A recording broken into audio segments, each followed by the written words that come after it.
Going to be Nick Martinez on the mound for the Reds today. He is 0-3 this season, about 5 1/3 innings per start. For a 5.40 ERA. Throws about 20% fastballs, 20% cutters, 20% changeups. And then he throws a sinker and a slider and a curveball every now and then. Terry Francona is the manager. And the lineup for the Reds today is TJ Friedl in center field, Matt McClain at second base, Ellie De La Cruz at short. They have Hayes at DH, Lux in left field, Marte at third, Steer at first, Fraley in right, and Trevino behind the plate. So that is the defense for the Reds, and then the Cardinals lineup is as usual, but Gorman is the DH, not Burleson, so just keep that in mind as the fifth hitter, and it's pretty much the usual lineup. Here's the first pitch from Martinez to Nootbaar to start the game. In there for a strike on the outside corner with the fastball, 0-1. So let's make sure this is lined up. Not quite. As Martinez missed low there, 1-1.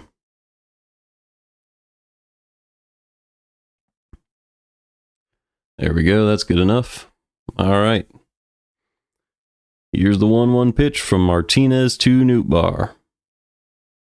Missed just outside with the changeup that time, 2-1. Nootbaar's been a star for the Cardinals this year, an .837 OPS, had 2 hits yesterday, hitting .272 on the year. Here's the 2-1. Well below the zone with the fastball that time, and it's 3-1 on Nootbaar. Nootbaar has 4 home runs this season. Here's the 3-1. Ball outside, they call it a strike. So Nootbaar put his bat down, expecting to draw a walk, as he's been doing all year. And instead, they call a pitch outside the zone a strike. So here's the 3-2. Ball put in the zone, crushed to right field, and it is off the top of the wall. Played in right by Dunn, but Nootbaar has the double. So the bad ball 4 call that ended up being called strike 2 ended up leading to a double for Nootbaar. So the Cardinals take advantage of that.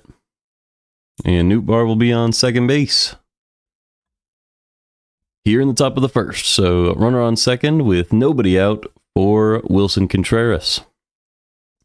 Contreras has a 9-game hit streak going after a slow start to the year. Here's the first pitch from Martinez. Inside for a strike. Fastball. That was a sinker, I guess. Sinking fastball inside. 0-1 on Contreras. Contreras hitting just .215, but as I said, a 9-game hit streak. Here's the 0-1. Slider out over the plate. He fouled it back. 0-2.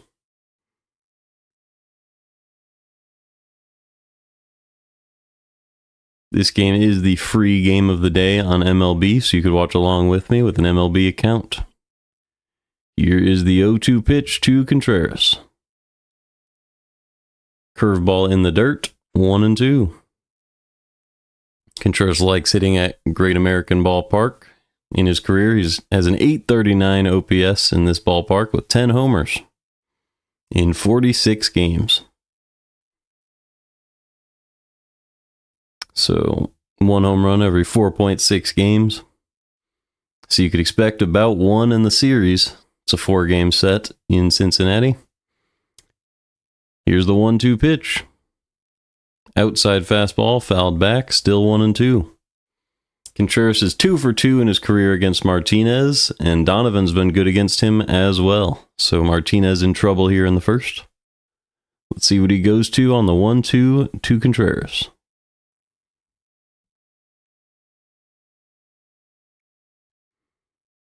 Get set, and the pitch. Fastball up and in for strike 3. Blew it by Contreras at the top of the zone. He swung right under that one. And there is 1 out in the first. So runner on second for Brendan Donovan. With 1 away. Donovan hitting .359 this year with a .930 OPS, so he's been excellent. His OPS over 1,000 in the last 20 games. First pitch, a high changeup, 1-0. Martinez yet to have a win this season. We'll see if the Cardinals can get to him early.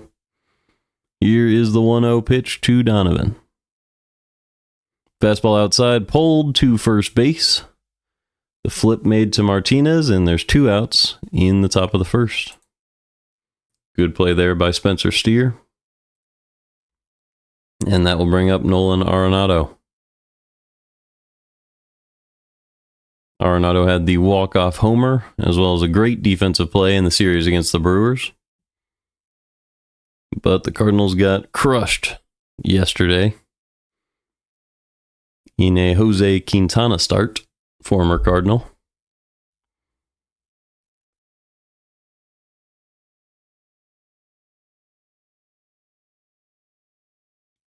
Arenado steps in. Here's the first pitch from Nick Martinez. Cutter up and away, above the zone, 1-0.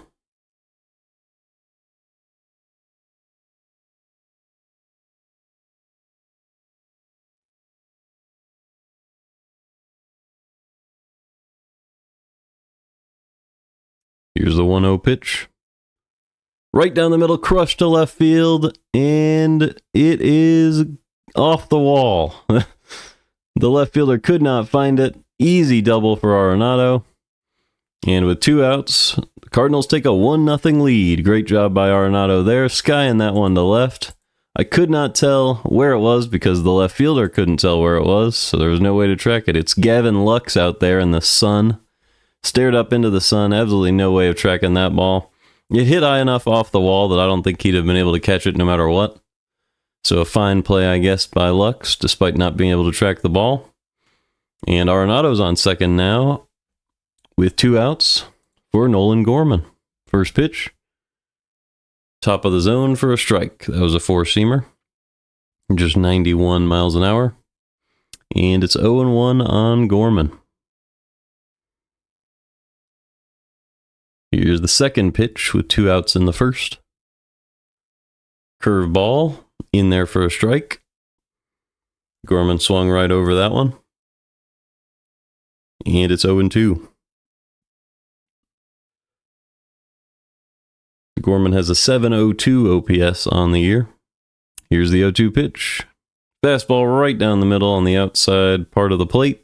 Nothing Gorman could hope for there other than to swing the bat. But he took strike 3, and that'll end the top half of the first inning. But the Cardinals did take a 1-0 lead on that Arenado double. And Andre Pallante will go to work in the bottom of the first. Let's take a look at what Pallante's been up to this year and grab the Reds roster. So the Reds, obviously they have the lineup that we're showing on the screen, but I'm going to pull up the bullpen for later on, and then their roster from last year to get the full season WAR performance. And then I'll grab Pallante's Savant just to prepare for this start. So there's their page. And then we go to Savant. And we grab Andre Pallante. So Pallante, 4.05 ERA so far this year. It's not awful, not great. 1.28 whip last year. 3.78 ERA with a 1.3 whip, so about the same. But he was good as a starter in the second half, so we can expect more of that. This year he's in the 98th percentile with a 67.4 ground ball percentage, so that's fantastic. Getting ground balls is how you extend starts, especially when you have an infield that's good at defense. And with Mason Wynn and Arenado in the lineup, that's what the Cardinals have. So that's what you want to see more of from Pallante, just putting the ball in the zone. You can see he's league average in walk rate. You'd like to see that get even higher, as he was even worse last year. So, but he just didn't get barreled up at all. So hopefully he can bring that back. He's currently a little bit below average on that stat. So let's get to the game. Pallante. Ooh, it says I'm way behind, so I'm gonna have to catch myself up a little bit. No, I'm not very behind. All right. First pitch for Pallante to TJ Friedel. A little outside, 1-0. That was a fastball. So now let's go live. Here's the 1-0. Hard hit ball. Easy play for Donovan. And there's one out in the bottom of the first. So TJ Friedel goes down quickly. And that'll bring up Matt McLean. McLean has a 623 OPS despite a 157 average. So when he gets a hold of one, it's going for extra bases, it seems like. While De La Cruz has been great, Hayes has been fantastic in the games he's played, a 1.2 OPS. Here's the first pitch to McLean. In there for a strike, right down the middle, 0-1. Yep, McLean has 4 home runs in 19 games this year. Did miss some time with an injury, but was able to come back rather quickly early in the year. Here's the 0-1. Outside slider, fouled back, 0-2.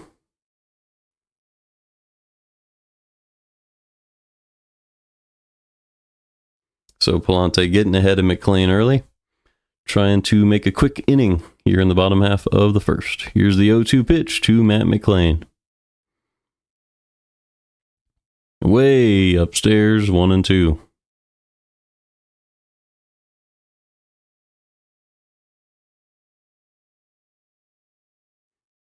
McLean's a very exciting young player. You can expect him to steal bases, hit extra base hits, and I could see his average going way up once he gets going.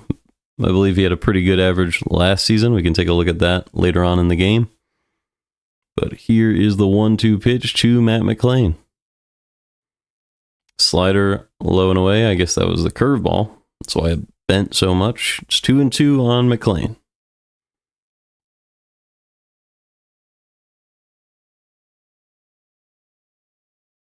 Here's the 2-2.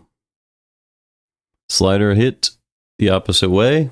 Donovan makes another good play. Ooh, dropped on the transfer by Contreras, but it doesn't matter because the out was already recorded. 2 outs in the bottom of the first for Elly De La Cruz. The Cardinals defense is exactly what it normally looks like. Victor Scott in center, Walker in right, Nootbaar in left, Arenado at third, Wynn at short, Donovan at second, Contreras at first, and Pedro Pajes behind the plate. Let's see what Elly De La Cruz has for us. He's hitting .270 with a 771 OPS. So not quite his standard yet. He does have 5 home runs. First pitch, up and in, fouled back, 0-1. Is he a guy who just doesn't walk a lot? Because if you have 5 home runs and a .270 average at this stage of the season, you would think the OPS would be a little higher if he's walking, but we'll see. Here's the 0-1 pitch to De La Cruz. Missed outside with the knuckle curve, 1-1.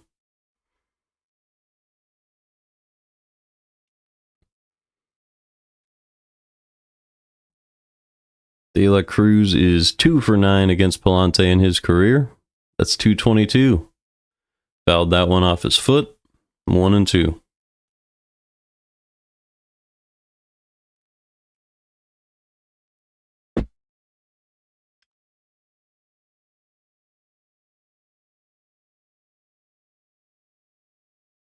Pallante on his 11th pitch of the inning, so it could be a pretty quick one here.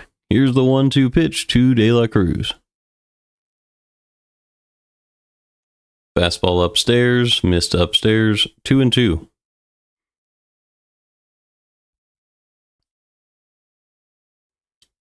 In his career against the Cardinals, De La Cruz hitting at about .230, so about the same thing as he's hitting against Pallante. Here's the 2-2. Right down the middle, squared up the other way, down the line. That'll be extra bases for De La Cruz. Nootbaar just tosses it in, and it's a stand-up double for Elly De La Cruz. So pulls up that average against the Cardinals and against Pallante with an extra base hit there, and that will bring up Austin Hayes. He's today's DH.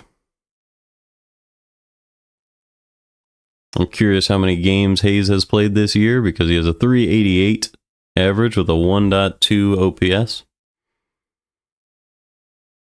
So you assume this has been a low sample size. But maybe he's just raking. Let's see. 12 games. That's pretty good. 5 home runs in 12 games. 13 RBIs. 388 average. First pitch from Pallante. Low and in, ground ball. Cut off by Arenado. He makes the throw. And barely gets Hayes by a step. What a play by Arenado. And after one, the Cardinals lead 1-0. So an amazing play by Nolan there. And we go to the top half of the second. This inning, it'll be Jordan Walker, Pedro Pajes, and Victor Scott.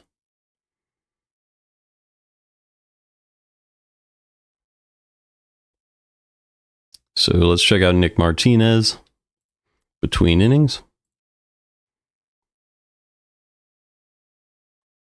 And then we can check out some more of these red hitters before next inning.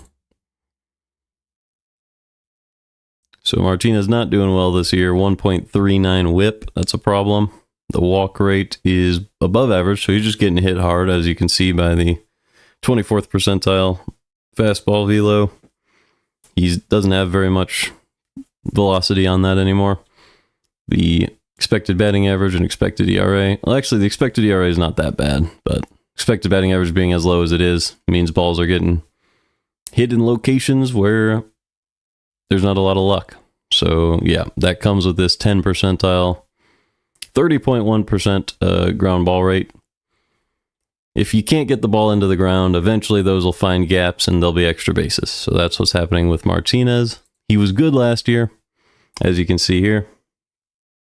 Much better on the expected batting average. Still doesn't strike out a whole lot of players, but that's okay. Still didn't get a bunch of ground balls last year, but I imagine his balls in the air were more popped up than driven. And this year, I'm sure they are being driven into the gaps, as you can see by that drop. But he should be able to improve. Still has pretty good location. Let's see where the problem pitches are. As far as run value. Is that something they have? Yep. Okay. So last year he had a great changeup. This year it's negative. Last year he had a good cutter. Hasn't gotten value out of it yet this year. It's just, he's probably just doesn't hit his spots quite as well so far this year. He'll get there. So that's a bad sign for the Cardinals. I think he will regress back to where he was last year. And by that, I mean in a positive way. Here's the 1-0 pitch to Walker. Sinker, bottom of the zone, fouled back, 1-1.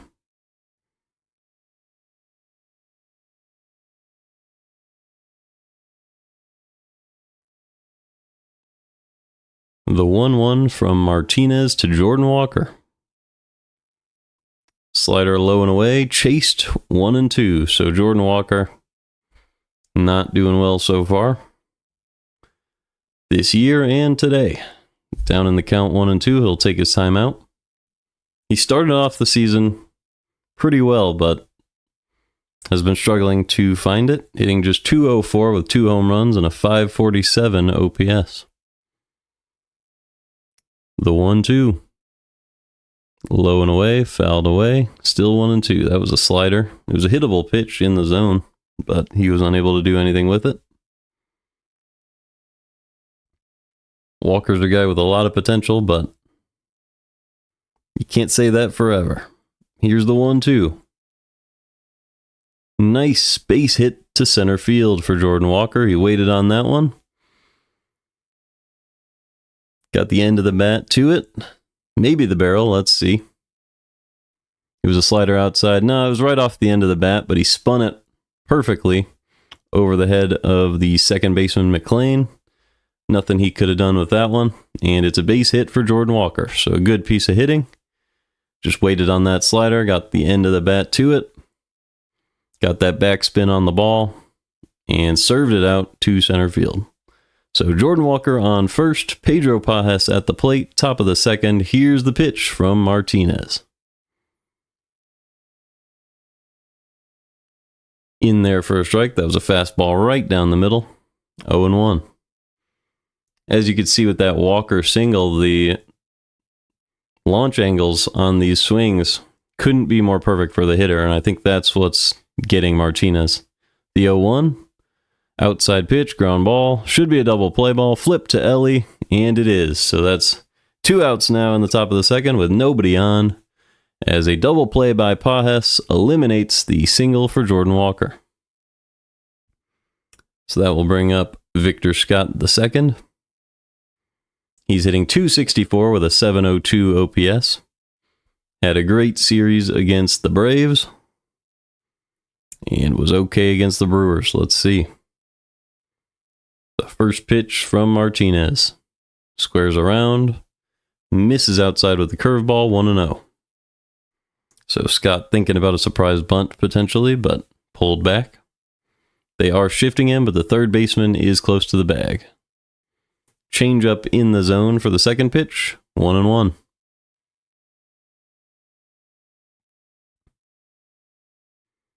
Let's see if Martinez can correct some launch angles here. Here's the 1-1.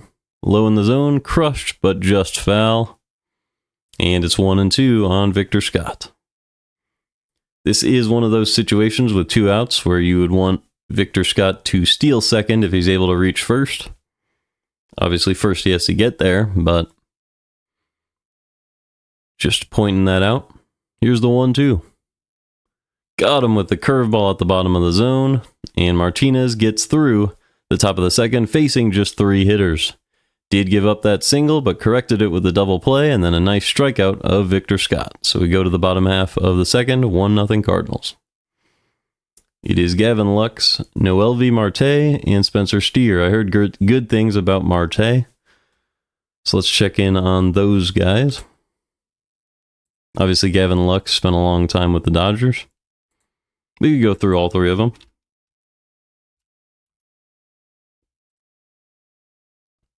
So Gavin Lux, good hitter this year.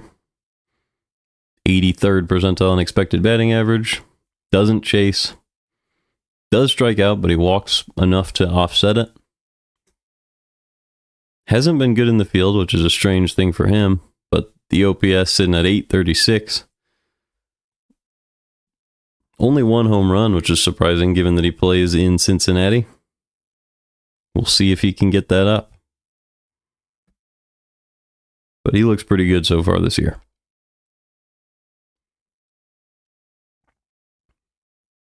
Who was next? I forgot. Yeah, Noelvi Marte and Spencer Steer. So let's go back. Noelvi. So he's not qualified quite yet, but he does have 5 batting run value already with a 1.063 OPS, 3 home runs in 47 plate appearances. 96th percentile in sprint speed as well, so he's fast. You could imagine that's going to bring up the outs above average eventually. Doesn't strike out a lot.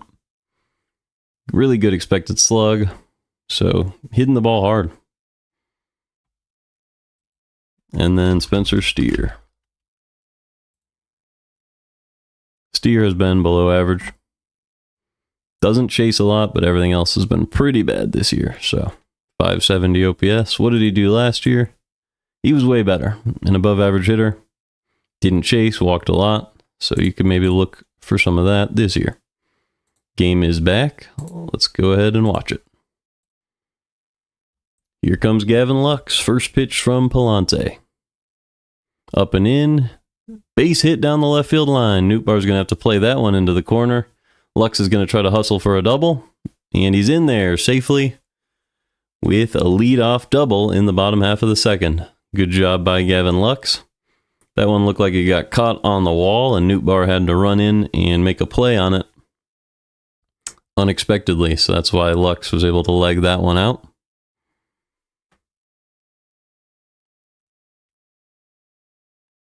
So nobody out. Runner on second for Noelvi Marte. He's hitting .364 with 3 home runs and a 1.063 OPS. First pitch. Caught the inside corner with a fastball, 0-1. Perfect pitch from Pallante there.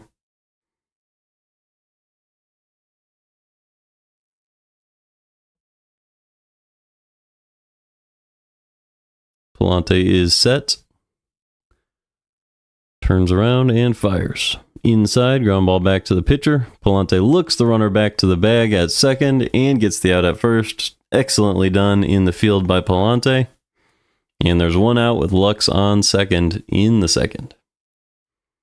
And that will bring up Spencer Steer, who has not been great this season, was much better last season.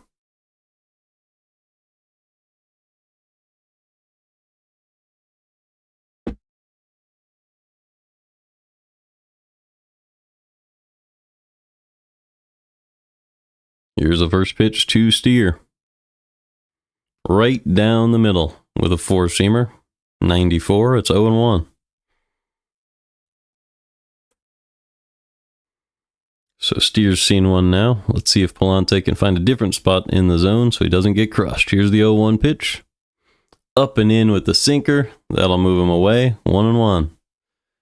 The good old-fashioned brush him back. Change the eye level. I'm sure that won't make Steer any more comfortable at the plate. Here's the 1-1 pitch from Pallante. Inside sinker, swung right under by Spencer Steer, and there's 2 strikes. So it's 1-2 on Spencer Steer. He's hitting 6 for 19, which is a .316 average with runners in scoring position this season. So he's been much better in these situations. Here's the 1-2. Dirted a slider that time. No chance he was chasing that. 2-2.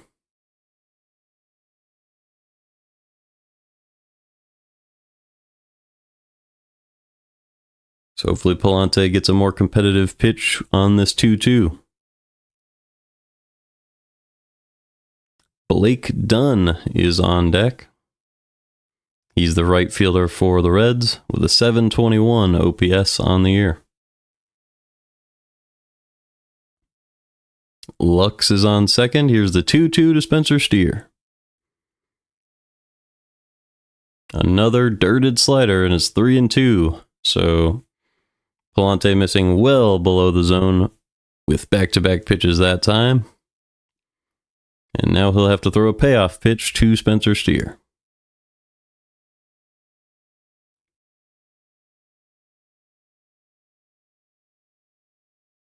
The 3-2. Slider right down the middle of the plate, but swung over by Spencer Steer as he was early. And there are 2 outs now in the bottom of the second. Gavin Lux still stands on second base as Blake Dunn will step up to the plate for the Reds.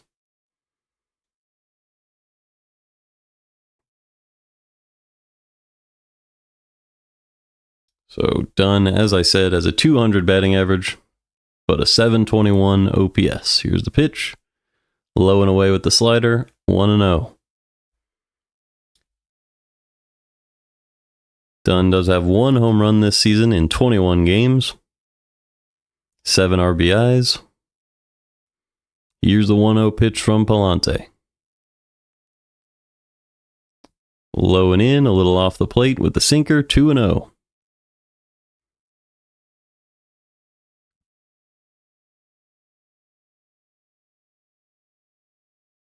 So Pallante being a little careful with him. Here's the 2-0. Finally found the zone. 96 on the outside part of the plate. 2-1. That was a fastball.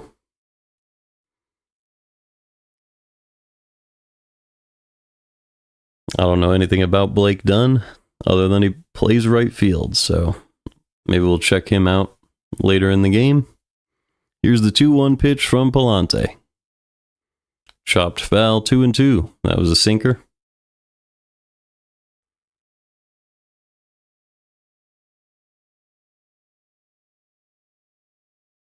Pallante up at 26 pitches. This will be pitch 27.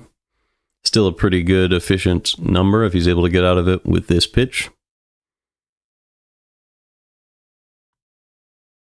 Here's the 2-2 to Dunn. Put a slider in the dirt once again. Still 2-2. That one was a little bit closer, but still well below the zone. Still not something a guy's probably going to chase.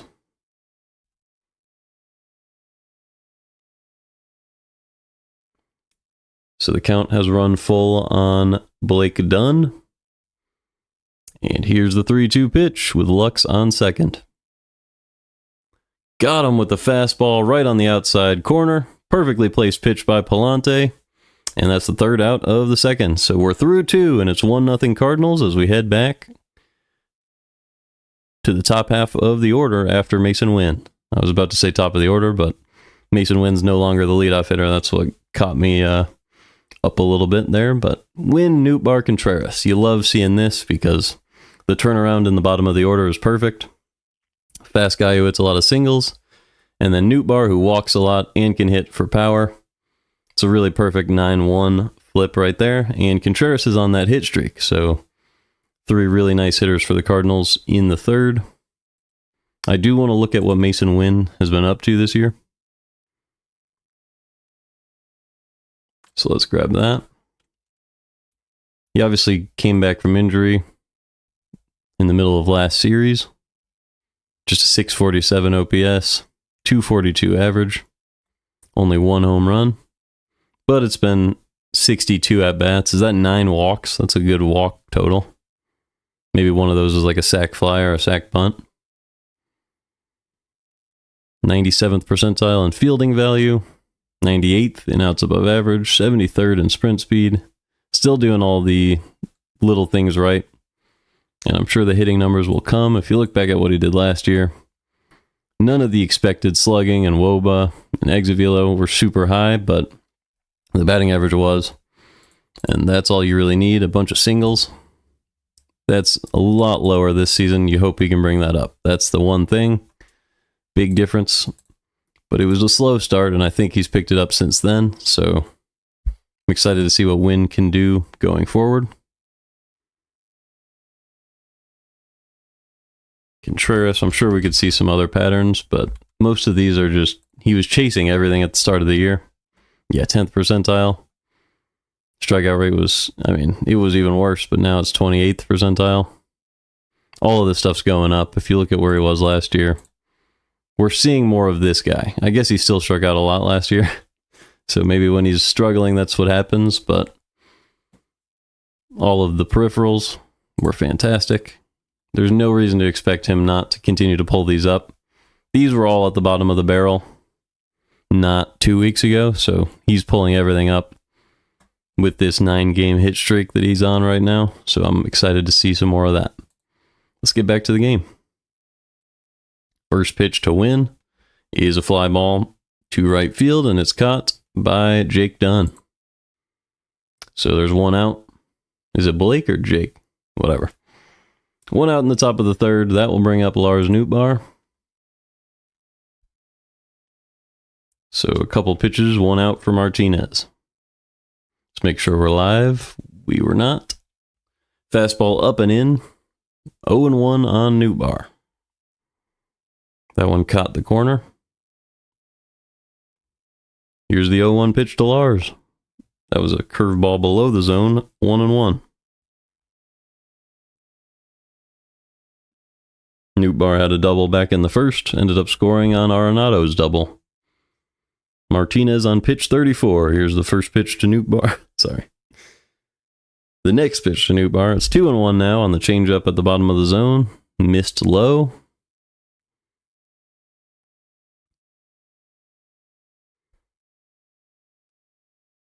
Here's the 2-1 pitch to Lars. Another curveball below the zone, and it's 3-1 on Nootbaar. So Nootbaar's 1 for 1. Should have walked in the first, but ended up getting a bad call go his way in some sense because he was able to turn that into extra bases.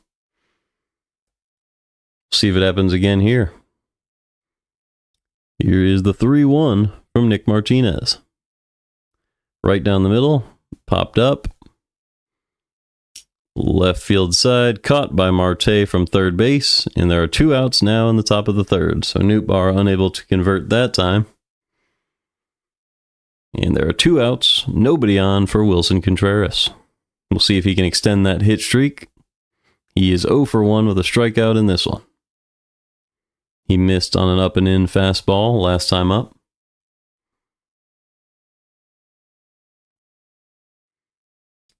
First pitch from Martinez. In the dirt with a changeup, and Contreras chased it, and it's 0-1. So that one, he was so low that I think Contreras had to assume it was the fastball, and that's what got him to chase. Might be a bad day for Contreras if he continues to do that. Here's the 0-1 to Contreras. Way outside with the slider, 1-1.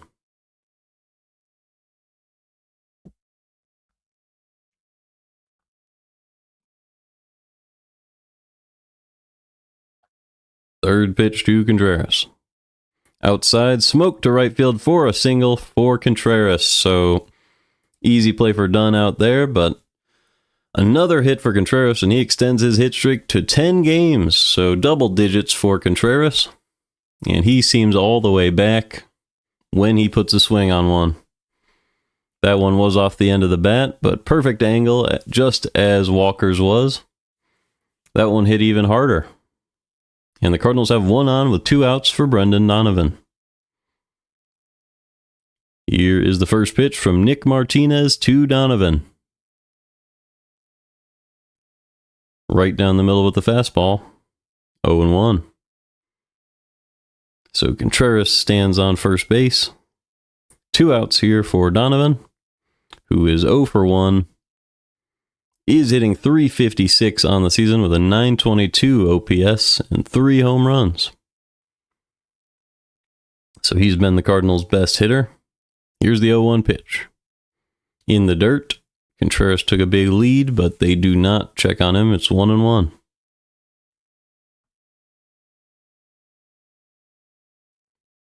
So the Cardinals already have 4 hits here in the top of the third. Well, in the game, as of the top of the third. Here's the 1-1 pitch to Donovan. Missed outside with the curveball, 2-1.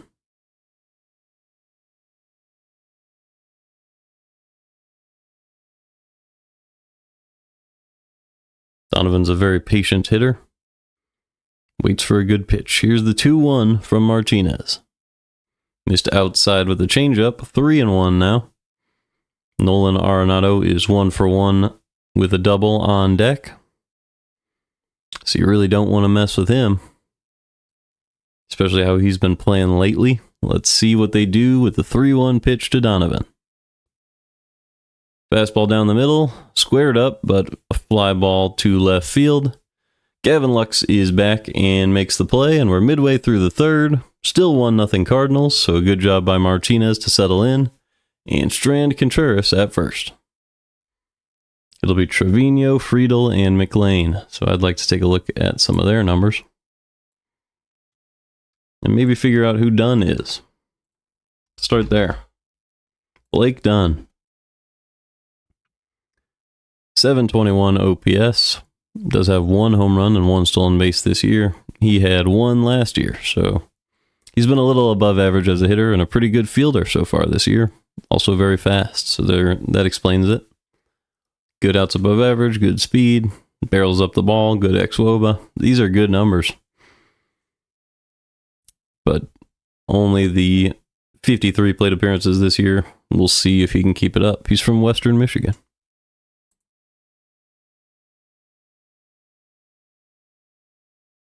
So that's Blake Dunn. Let's get McLean. He's been just a little below average this year in batting value. Just a .615 OPS, but you can see the potential's there. He had a .290 average last year. 14 stolen bases. Or not last year, but 2 years ago, back when he was not injured, when he played. Good sweet spot. Really good numbers across the board. Great sprint speed. Is the sprint speed back? Yes, it's even better. So there you go. He's even faster. He healed fully from that injury. Barrel percentage at 94th percentile in the league. 73rd in expected slug and exit velo. So a lot of good things for Matt McLean.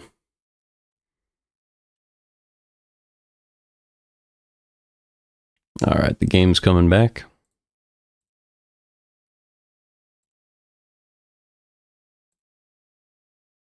It'll be Jose Trevino, the catcher for the Reds. He's a former Yankee.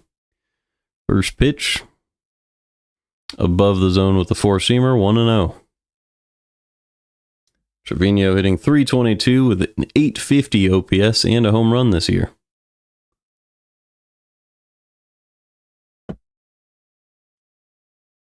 And he squares up this 1-0 pitch and drives it deep to left center, and it is gone. So a home run for Jose Trevino. And it's tied 1-1 in the bottom of the third. Just left a cutter right down the middle. Trevino did not miss it. Brought the barrel around to it. And in left center field, that's a home run at Great American Ballpark. No doubt about it. His feet were a little back. He wanted an inside pitch, and he got it.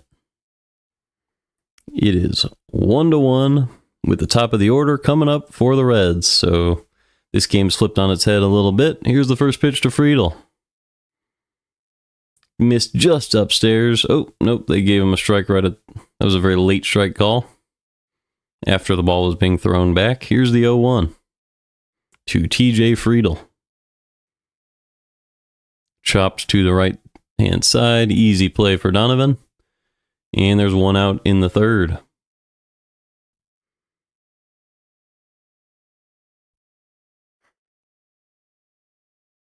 So that will bring up Matt McLain. We were just looking at his numbers. Had a .240 average 2 seasons ago when he was able to play a full year. And just hit .155 this season. Here's the pitch. Missed just outside with the slider, 1-0. He's a very fast runner. Pretty good in defense as well.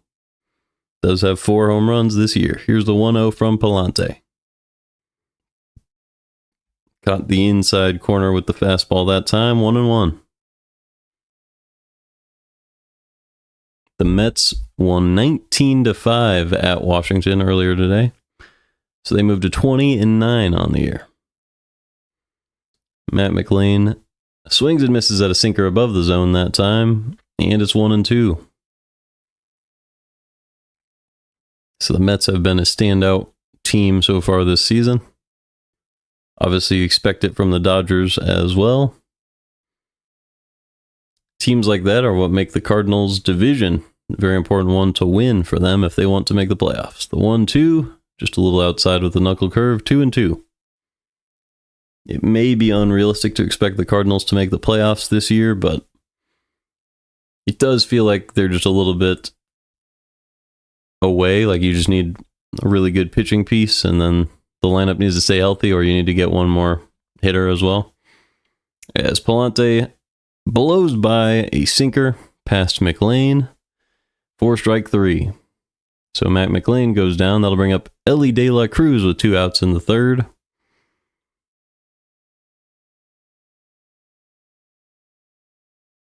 This is the free game for MLB today. Here is the pitch to De La Cruz. Knuckle curve in the dirt, 1-0.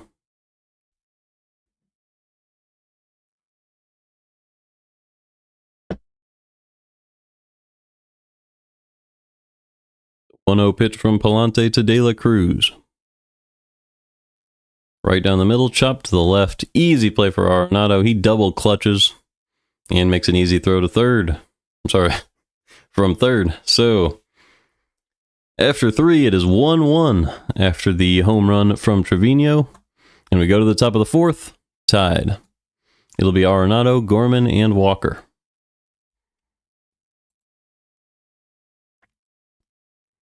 So let's go to a previous season for Nolan Gorman. See how things have changed over the course of his career. Because this is an interesting player to me. He went from potentially really good in 2023 to very questionable recently in 2024 with the huge strikeout number. And then this year, he has a .702 OPS. He has the same slugging, but he is getting on base a little bit more. He was a bad fielder in 22. I mean, he wasn't really qualified, but in 23, things looked great. The expected batting average was low because he strikes out so much, so that was already like a very big warning sign for the Cardinals, but he was barreling the ball up so much, he had a bunch of home runs, so they tried to play him more, and a lot of it disappeared. The expected batting average fell even further because he was striking out more than anybody in the league, literally first percentile, and that is what's been costing him. And now he's got it a little bit back, but you never, I mean, I'm not sure if he'll develop into the guy that we all want him to be. Hopefully he can. He's only 24, so we do maybe overestimate how good a player can be immediately and underestimate how much he can develop. At least that's what I hope is going on. He's from Sandra Day O'Connor High School. I wonder if that is in Texas or somewhere else, because I'm sure a lot of them have that name, but I grew up in San Antonio next to one of those. 24 years old. So Gorman will be good for another 5 years if he can get it going. So let's get back to the game. Arenado skies one to right field with the slider, and there's one out already in the top of the fourth. That'll bring up Gorman. We were just talking about him. So one out, nobody on. Nick Martinez on pitch number 46. And here it is to Nolan Gorman. Up and away. Missed just outside. 1-0. He is 0 for 1 with a strikeout today.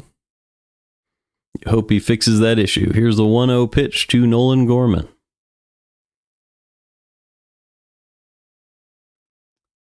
Slider chopped to center field. And a nice sliding catch is made by TJ Friedel in center. An incredible play by Friedel. Charging on the ball, getting his glove to the ground at the expense of his pants.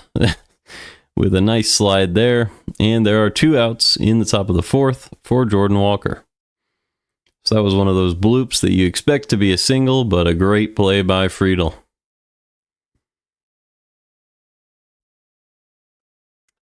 Here's the first pitch to Jordan Walker. Missed low and away with the slider, 1-0.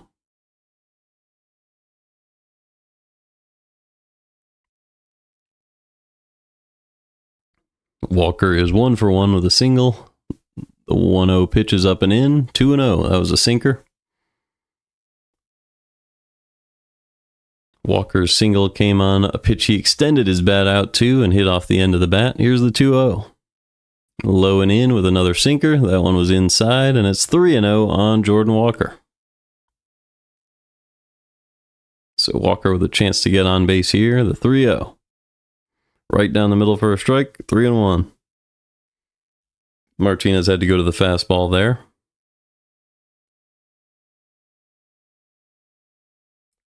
The 3-1 pitch. Outside chopped to the right. A nice play by first baseman Steer, and he gets to the bag before Walker. So midway through 4, it's still 1-1.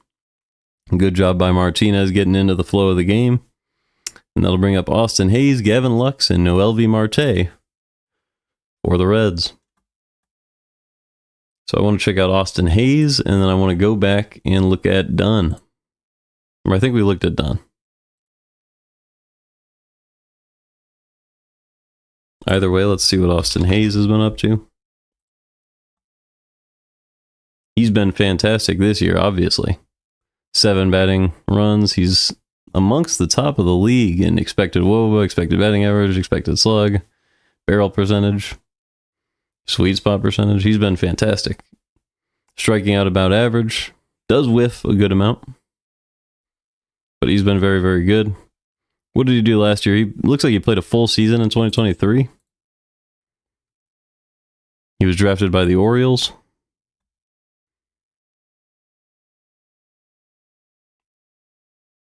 Can we find out his primary team? Is that something that they have? Yeah, okay. He was on the Orioles until 2024 when he was on the Phillies. And then he went to the Reds, so he was solid for the Orioles in 2023. About average with all of these numbers. They're all way above average right now. But last year with the Phillies, he wasn't great. Only had good arm strength. That's not going to do much for you. But he wasn't qualified, so he's a pretty experienced player. Drafted by Baltimore.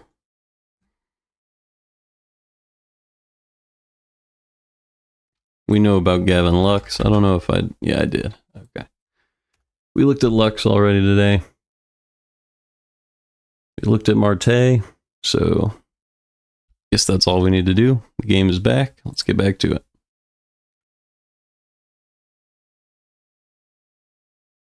At Great American Ballpark, it's 91-90 Cardinals all time.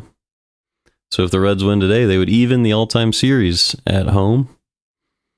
Here's the first pitch from Pallante. Missed upstairs with the sinker, 1-0.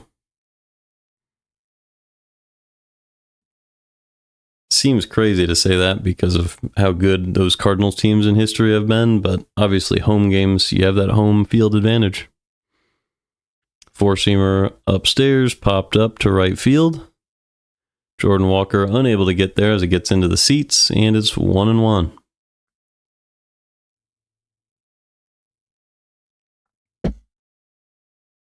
Austin Hayes is 0 for 1 today with a ground out back in the first. But he's been very, very good this season.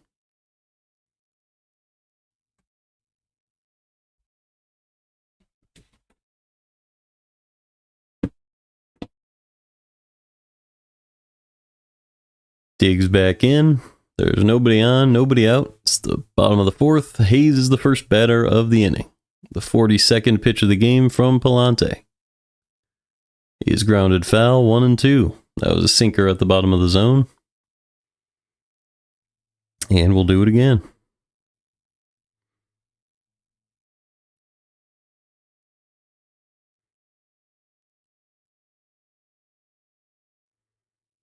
The 1-2 pitch to Austin Hayes. Knuckle curve below the zone, 2-2. So Hayes has earned the DH spot so far this year. Coming over from Philadelphia. Here is the 2-2 pitch from Pallante to Hayes.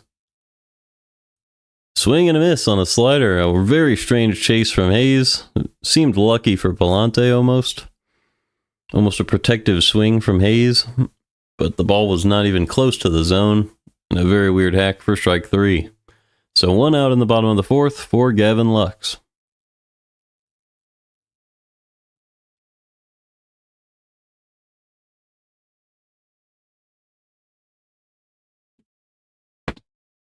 First pitch to Lux. He is a slider in the dirt, 1-0. So Pallante's been throwing sliders well below the zone for a lot of this game. That doesn't usually seem to be the most effective strategy, but Pallante's been all right. Here's the 1-0. Inside with the four seam, 2-0. When you're an everyday starter, you don't really get the, well, not every day, but you get what I'm saying. Every fifth day starter, you don't get the benefit of a day off if you don't have your stuff. You just got to find a way to fight through it as Lux crushes one up the middle for a single. Got past the glove of Pallante. So there's 1 on and 1 out in the bottom of the fourth for Noelvi Marte. That was a fastball right down the middle. He hit it really hard. Pallante just had to get out of the way of that one. Almost caught it with his glove, but the ball snuck by. So Lux stands on first, and Marte is at the plate. He has a 1.040 OPS on the year. Here's the first pitch. Slider below the zone, 1-0. Marte is 0 for 1 with a ground out back in the second. So if he does that again, we could see a double play. That's what Pallante's hoping for. He has one of the best ground ball rates in baseball. Here's the 1-0. Swing and a miss on the slider away, 1-1.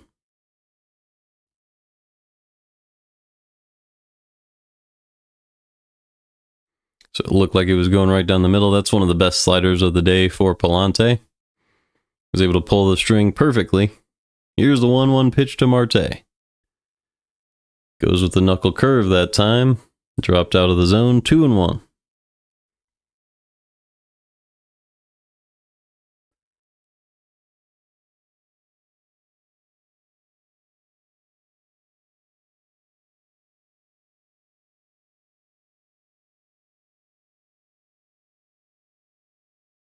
Pallante is set. Here's the 2-1 pitch to Marte. Instead, he checks on Lux at first, who easily got back. And there's 1 on and 1 out. Here's the 2-1 pitch to Marte.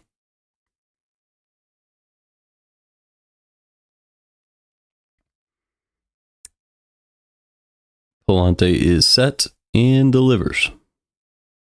Outside, pulled into the center field gap. It's the left center part of the field as Lux streaks around third. He's easily going to score, and it's going to be, looks like a triple for Marte. So that found the gap, and the Cardinals players were not prepared for that one.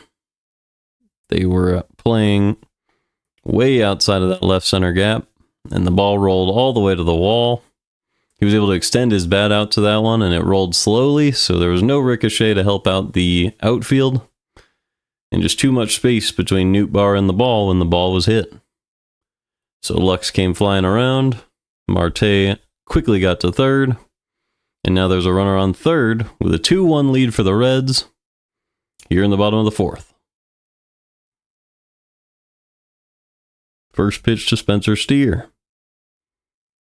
Inside, swing and a miss on the sinker, 0-1.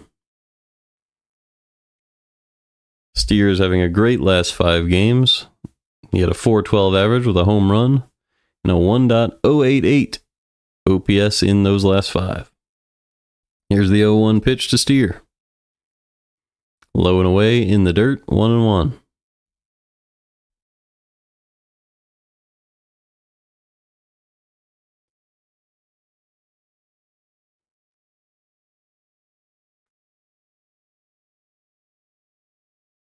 So Pallante trying to limit the damage here as the Reds now lead 2-1. Here's a 1-1 pitch to Steer. Fastball up and in. It could have been called a strike, but the ump did not give him that one. And it's 2-1.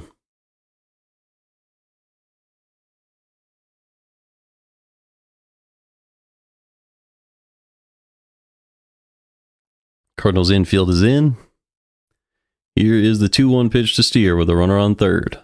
Popped up on the infield. Steer is frustrated, slams his bat down as Arenado comes in and makes the catch. 2 outs, runner on third now for Blake Dunn. So we were able to check out Blake Dunn.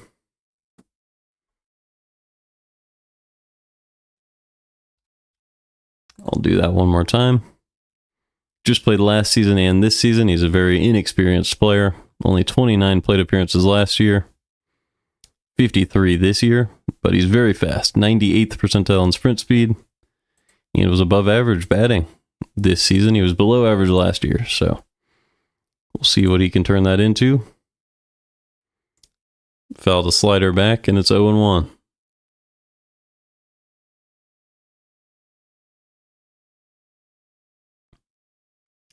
Dunn is 0 for 1 today with a strikeout back in the second. Here is the 0-1 pitch from Pallante. Knuckle curve in the dirt, 1-1. So Pallante's had a lot of non-competitive pitches well below the zone today. 33 of his 56 pitches have been strikes, so 33-23. Now it's 33-24. So it's still a decent strike percentage, but those balls are not competitive. Here's the 1-1. Chopped to short. Mason Wynn makes the play, and the out is called at first. So through 4, it is now 2-1 Reds. Pallante does give up the triple to Marte that drives in Lux, but he is able to hold them there, and it's 2-1 after 4. It'll be Pajes, Scott, and Wynn. That's 7, 8, 9 in the Cardinal order in the next inning.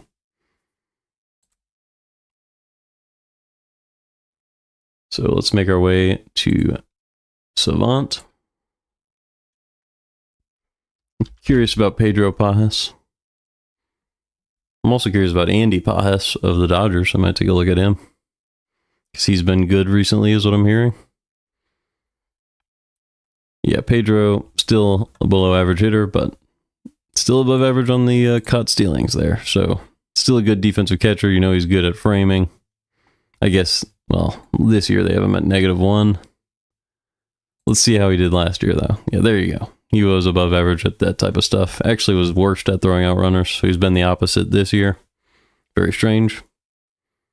But obviously, Ivan Herrera will be back in about a week, so you can expect the hitting prowess to return at the catching position.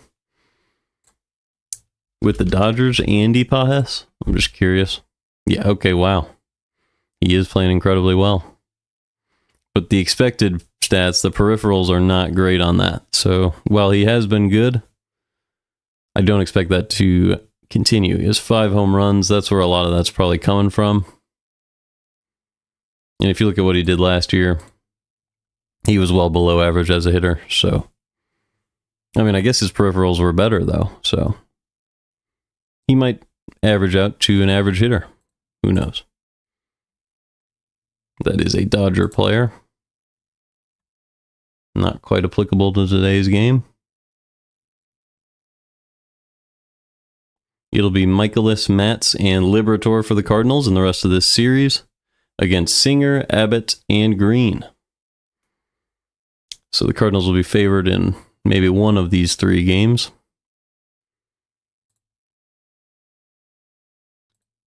So hopefully they can win this one and at least split the series. Hopefully win it, but they're already down 2-1 today.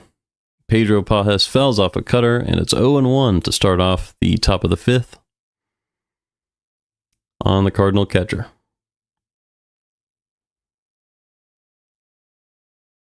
Second pitch from Martinez.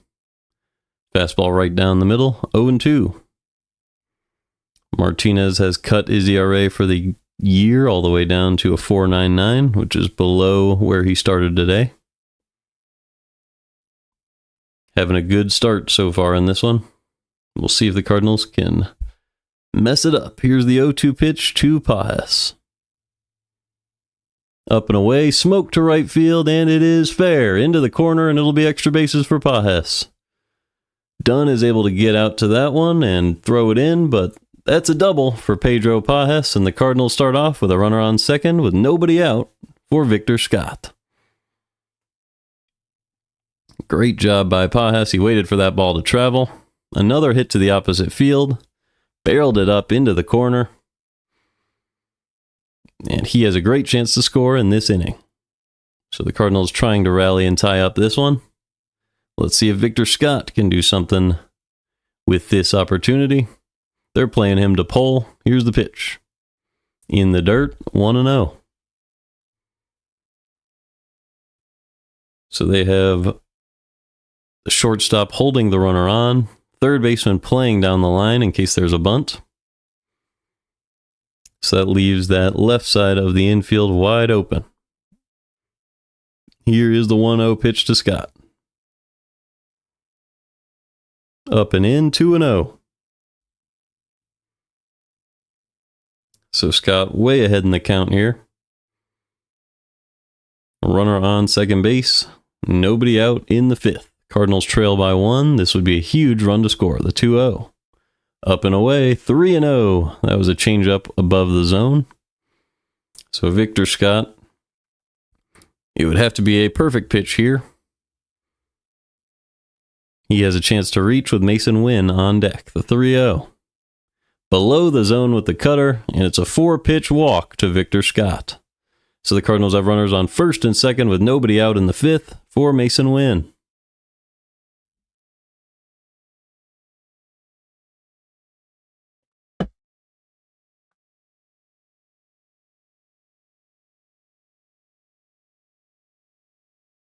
Mason Wynn has a chance to extend this rally, but there is a runner on first now, so there's a force out at second. We'll see what Wynn's approach is here. Might just take this first pitch. He does square around, but it's a slider below the zone. He did not go. It's 1-0. He was able to pull that bunt back.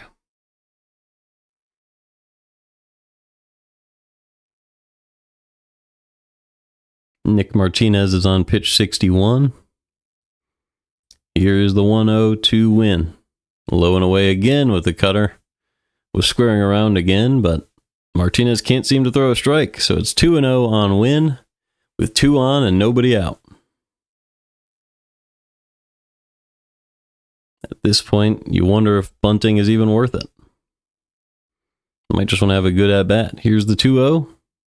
Wynn stays standing. The cutter's right down the middle.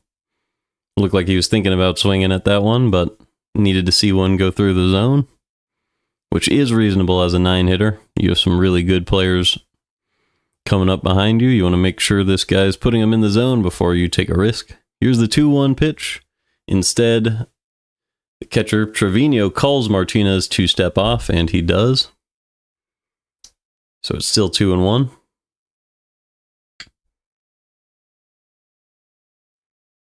Two-one pitch to Mason Wynn. Squares around, does lay down the bunt down the third base line. Trevino tries to go to third, and they got Pages by a millisecond there at third. So there's 1 out, and runners on first and second for Lars Nootbaar. Cardinals might want to take a look at that one, but it looks like just an incredible play by Trevino to try to get that lead runner. Threw it as hard as he could, and they did get Pages. You almost think if Pages didn't slide, he might have been able to beat that throw, but then he might have run through third base anyway. So 1 out, 2 on, Lars Nootbaar at the plate after a fantastic play by Jose Trevino.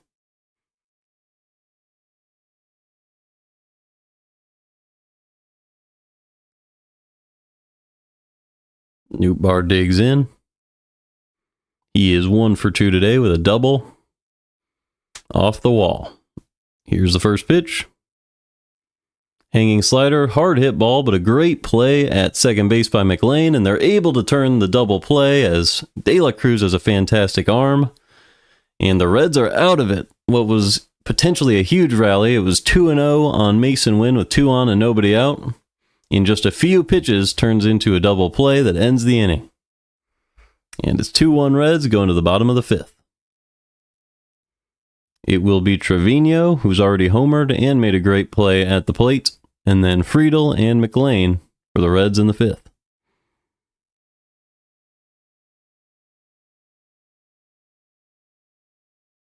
So let's see. I mean, we might as well look at Trevino's numbers at this point.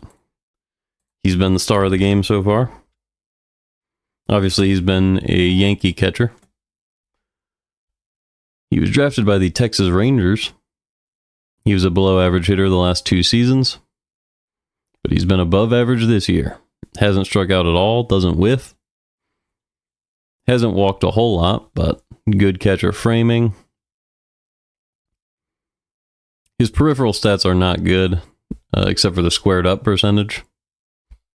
So you expect this stuff probably to fade back to what he's been in the past, and that looks like this.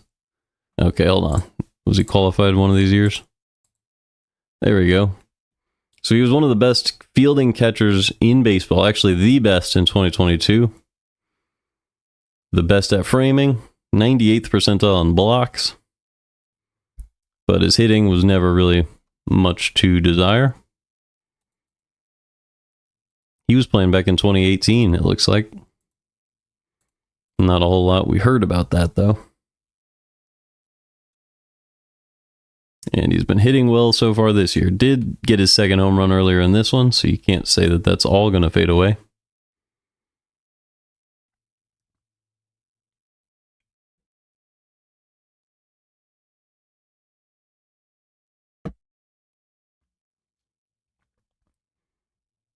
We start his career.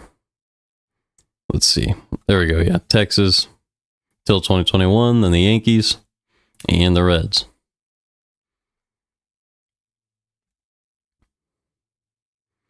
So the game is back. Let's get back to it. 1-0 on Trevino. So Trevino already has a home run in this one, a solo shot to left field. Here's the 1-0. In there for a strike with the slider, low and away, 1-1.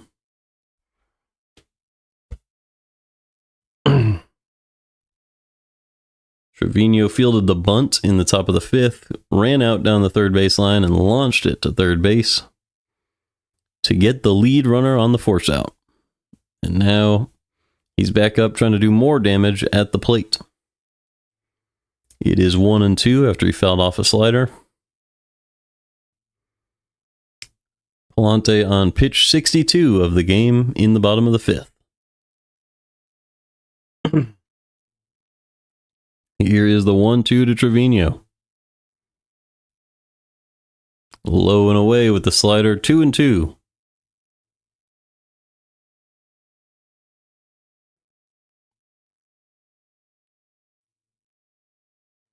You really just can't throw the exact pitch they threw to him last time. Here's the 2-2.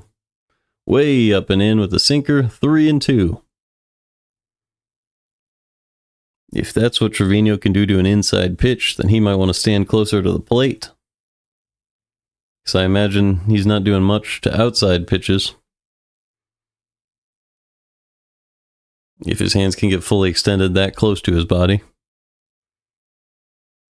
Maybe Pallante can find an outside part of the zone here.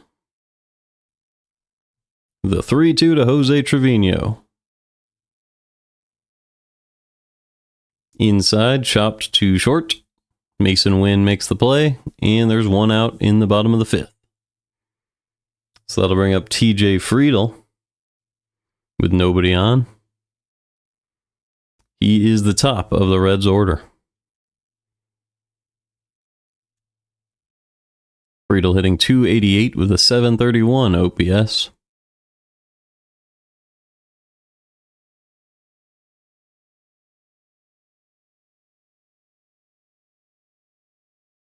Squares around. Pitch missed inside, 1-0. Friedl is 0 for 2 today. Does have 2 groundouts in this one. So Pallante's ground ball rate coming in at least against one guy. Here is the 1-0 pitch to Friedl. Another ground ball foul. 1-1.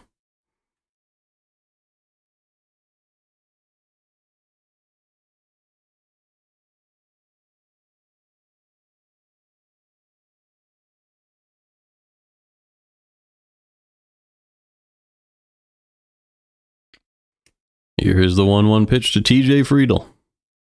Way up and away, 2-1.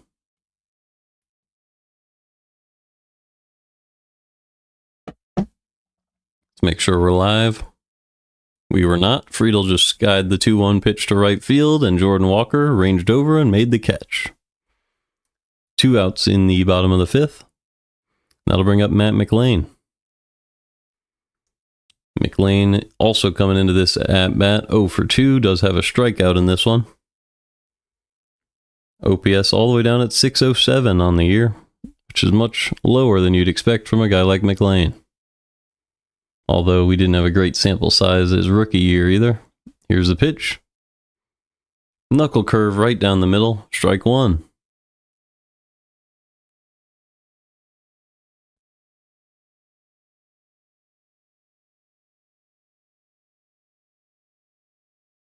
The 0-1 pitch, swing and a miss on a slider low and away, and it's 0-2 with 2 outs in the bottom of this fifth inning.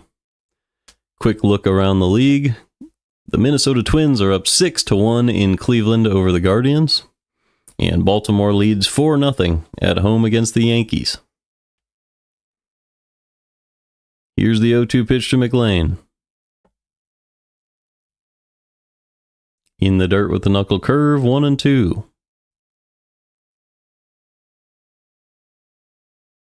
Tigers are in Houston to play the Astros today. The A's are in Texas to play the Rangers. Those games starting very soon. Here's the 1-2 to Matt McLean. Another slider in the dirt. That's another one of those non-competitive ones from Pallante. You hope he can keep those just a little bit higher next game. And later on in this one, because it's a much more competitive pitch if they think it could be a strike. Here is the 2-2 pitch to McLean. Up and in with the fastball. He gets around on this one and puts it into the gap. But Victor Scott is able to run it down at the warning track. And that's the third out of the fifth. So a great play by Victor Scott in left center. And it'll be Contreras, Donovan, and Arenado for the Cardinals in the top of the sixth. The other two games going on in baseball are Colorado, who are 4-23, just 4 wins so far this year. That is unfortunate. They're hosting the Braves. And then the Dodgers, who are 18-10, are hosting the Marlins.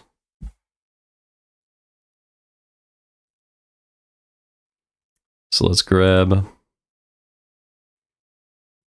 Brendan Donovan. I mean, I do want to see Nootbaar's walk rate as well.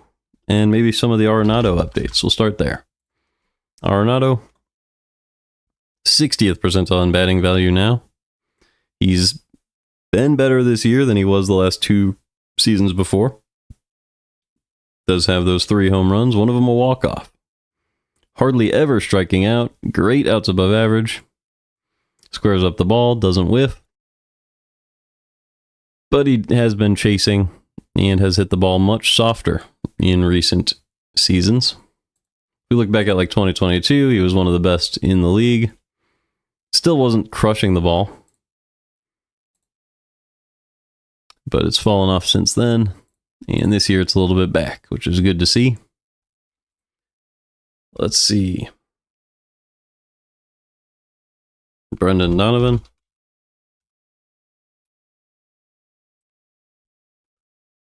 He's been excellent. 90th percentile in batting value. The best expected batting average in baseball. That's incredible. It shows the offseason work really paying off for him. Expected WOBA, 95th percentile, 90th in expected slugging, and above average exit velo. Hits it with the sweet spot, squares the ball up, doesn't chase, just doesn't walk as much as you would want, but if he gets that walk rate up, holy smokes. 352 average for 389 on base. Whoops, let's get Nootbaar as a comparison. Nootbaar walks a lot. 97th percentile in walk rate, 95th percentile in batting value. So they have Nootbaar even more valuable. And he's been really good as well. And the game's got to be back. It is. All right.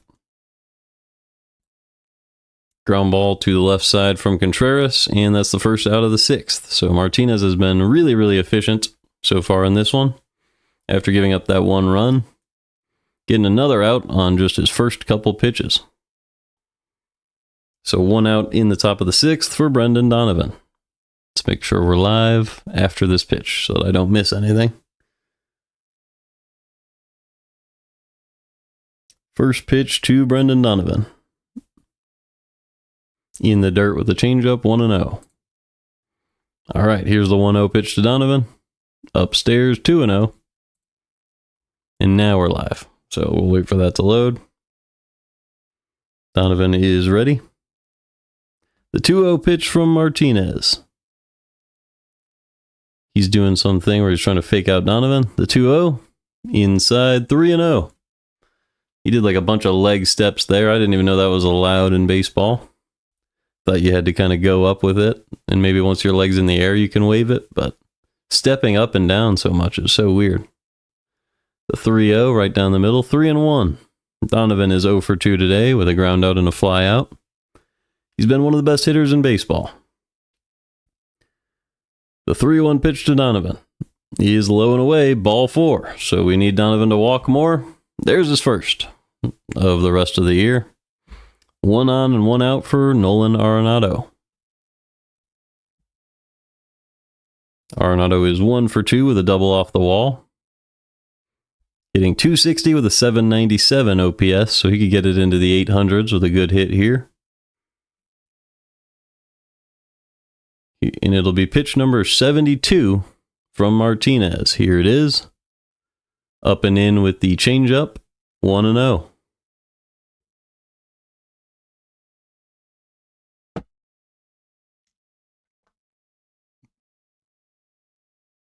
Martinez is ready again. 1 on, 1 out. The 1-0 pitch. Hangs a cutter right down the middle, and Arenado accidentally fouls it off on a check swing. Makes a very strange face afterward. And it's 1-2. He probably didn't want to do that.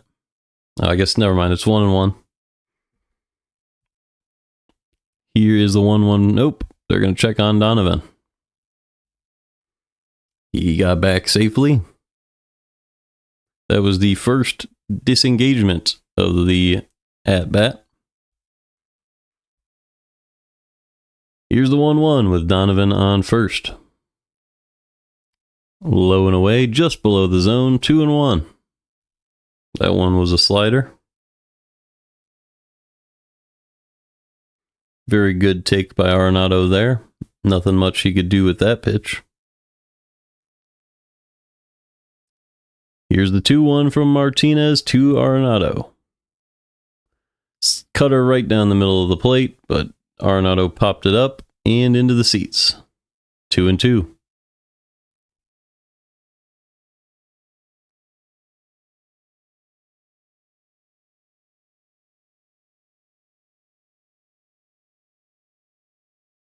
So Arenado trying to drive in yet another run in this game.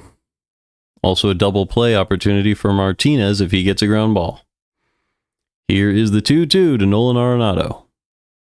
Up and away, ground ball. He got over this one, rolled it to third base, and they do turn 2. So we're midway through the 6th. It's 2-1 Reds. Going to the bottom half. With Pallante still on the mound in this one.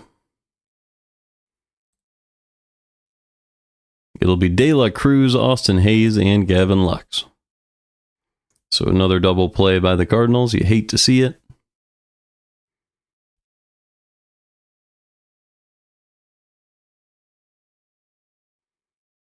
Nobody has a multi-hit game for the Cardinals yet today. The first 4 hitters have reached. Gorman is going to be due up first for the Cardinals in the 7th. It will, well, I mean, we don't know yet. Let's look at De La Cruz. I'm sure this will be a cool looking page. There's a lot of De La Cruzes. Okay. 98th percentile in base running. I guess he doesn't have as much of an exit velocity as he did in the past. Or is it maybe O'Neal Cruz is the one who always hits it hard. But Ellie's been good. He was a very good hitter last year. 810 OPS, 88th percentile, 90th in bat speed. He's the fastest player in baseball. And this year he hasn't been quite as fast. So that's interesting. Has struck out a lot as usual. Does he walk? He walks above average, so I don't know what I was thinking earlier. Does he walk? Yeah, he walked above average last year as well. So De La Cruz has been very consistent. Let's see. I think we've already done Lux. Might do a quiz. It's been a little while. But we could get to the next hitter. We'll get to the bullpens soon. All right, we're back. Oh, whoops. Okay. First pitch from Pallante to De La Cruz. In there for a strike. A nice fastball up and away. 0-1.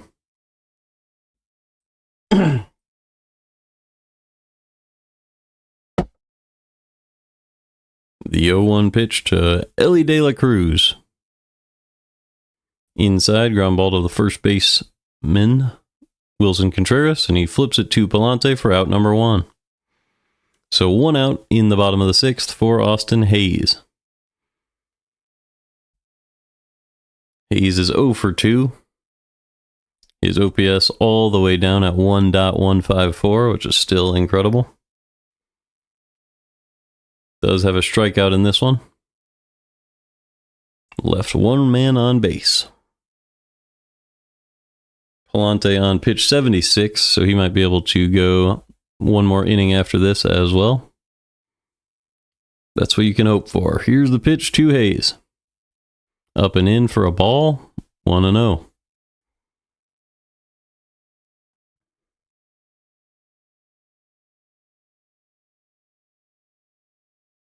The 1-0 pitch to Hayes. A nice pitch up and away for a strike on the upper outside corner there, 1-1.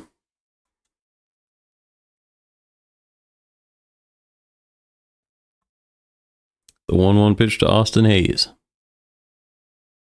Low and away with the slider, 2-1.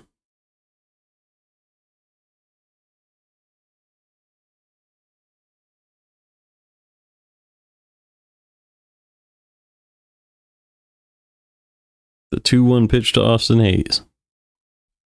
Low and away, check swing. He did go, and it's 2-2.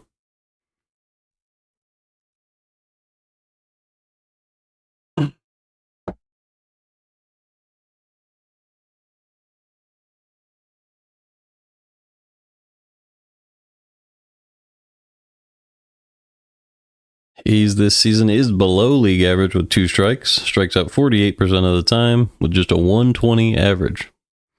Here's the 2-2 from Pallante. Bounces the knuckle curve in the dirt, and it's 3-2.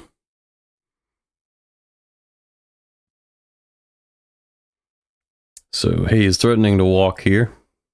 I imagine his average with the count full is much better than just 120. Here is the 3-2 pitch to Hayes. Slider low and away, and it's ball 4. So Pallante misses. And maybe you don't want him to go back out there for the 7th. We'll have to find out. Here comes Gavin Lux with Austin Hayes on first and 1 out in the 6th.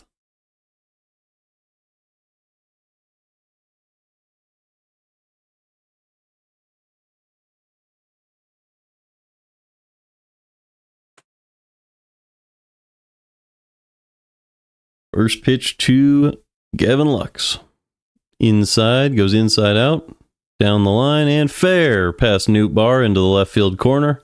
He's unable to get to that one, and Hayes is going to come around to score on an easy double for Gavin Lux. And it's 3-1 Reds in the 6th. So that was just inside out hitting. A bloop double for Lux. Perfectly placed down the left field line. Nothing the Cardinals outfield could do.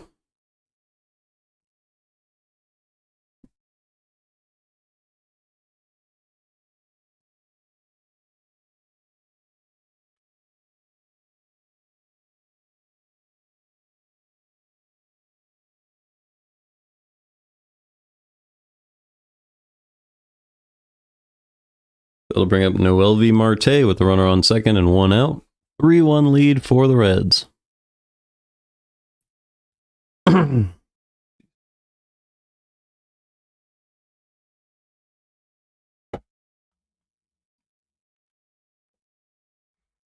First pitch to Marte is low and away with the slider, 1-0. So Pallante continues to miss with that pitch. Not getting any chase on that one. They should probably think about a different strategy. Marte's been incredible with runners in scoring position this season. Here's the 1-0. Inside with the sinker, 2-0. Marte is 7 for 11 with 1 home run and 11 RBIs with runners in scoring position this season.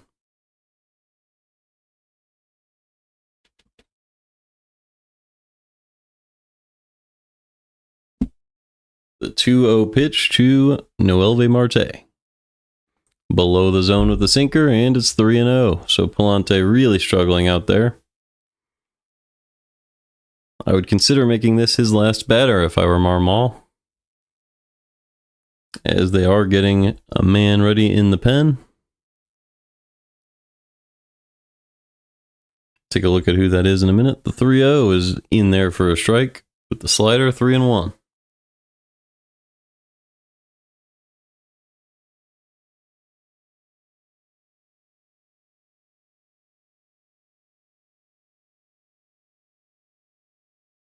The 3-1 pitch to Noelvi Marte. He is below the zone, but they call it a strike. 3-2 now. So a good frame job there by Pajes. And now we'll have to see what happens on the full count pitch.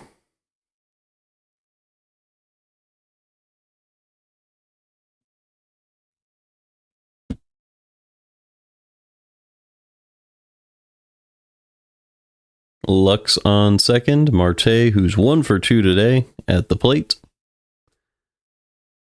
The 3-2 from Pallante. Way low and away with the slider, and that is ball 4. So Pallante lets another man reach. It's first and second with 1 out in the 6th. He's thrown 88 in the game, and you might want to go to the pen.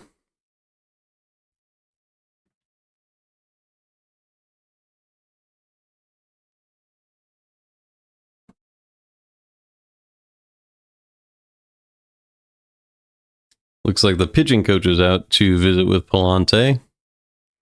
As Spencer Steer is coming up to the plate. They're doing a full infield meeting here.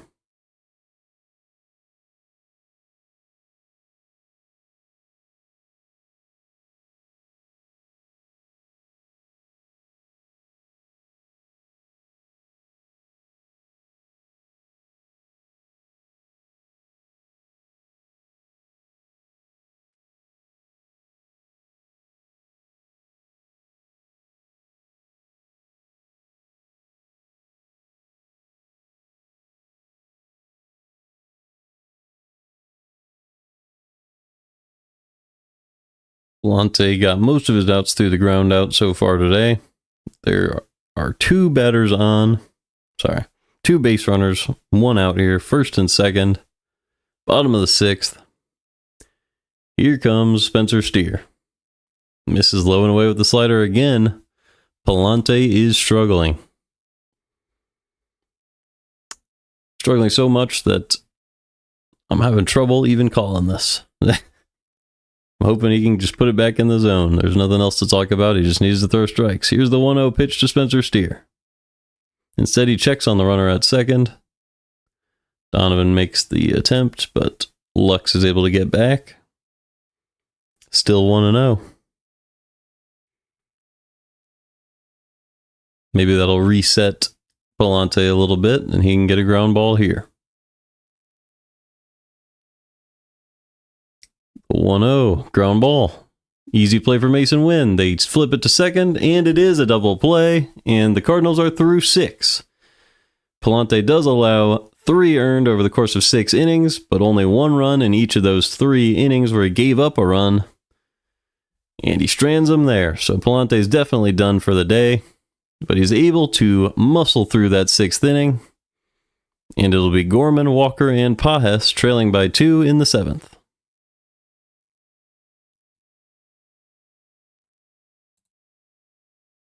So, okay. Nick Martinez at 76 pitches. One thing we could look at is his 3rd time through the order. Nick Martinez, let's grab the player page here. Riley O'Brien, this guy's going to be in the game for the Cardinals on the mound next inning. But first, Nick Martinez. Obviously, O'Brien doesn't have a great history in the league. Let's do a split for last season. And what we want is time through the order. Is that something we can do? Times facing opponents in game. Here we go. 3rd plate appearance in game as a starting pitcher.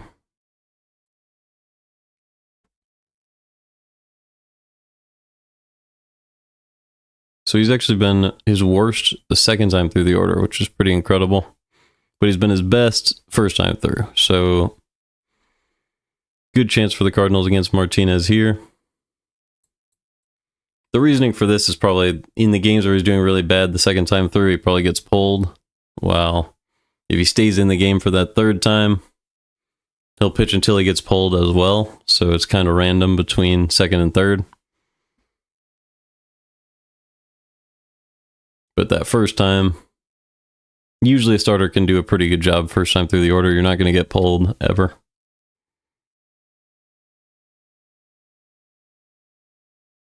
If you look at these comparatively, hitters are just way better second and third time through.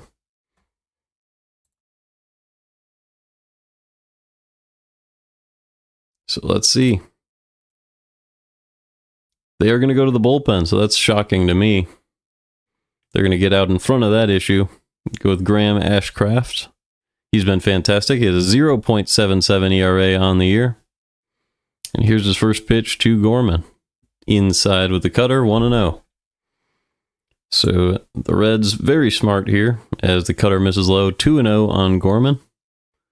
Very smart here to go to the bullpen before Martinez has to face Gorman for the third time. Here's the 2-0. In there for a strike with the cutter, 2-1. Trying to be very safe. Go to your bullpen, get through those 3 innings out of the pen, and hold the Cardinals and get the win. Let's see if it works out for him. Here's the 2-1 to Gorman. Downstairs, but in there for a strike with the cutter right on the bottom of the zone, 2-2. Ashcraft working pretty quickly in this one. But he's taking a breath right now as Gorman had stepped out. Digs back in. The 2-2 pitch from Graham Ashcraft to Nolan Gorman. Low and in with the slider, 3-2. So we will be live for this 3-2 pitch.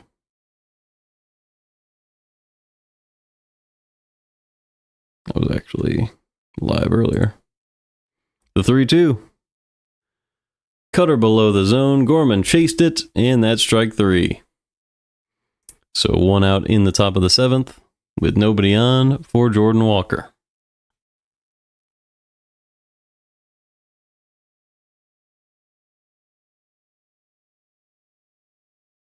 So Walker, he's 1 for 2 today. He was able to stick out the end of the bat and square one up the other way for a single earlier in this one. Lofted it out there like a tennis player on a drop shot.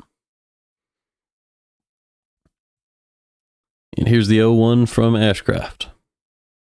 Swing and a miss on a slider at the bottom of the zone, 0-2.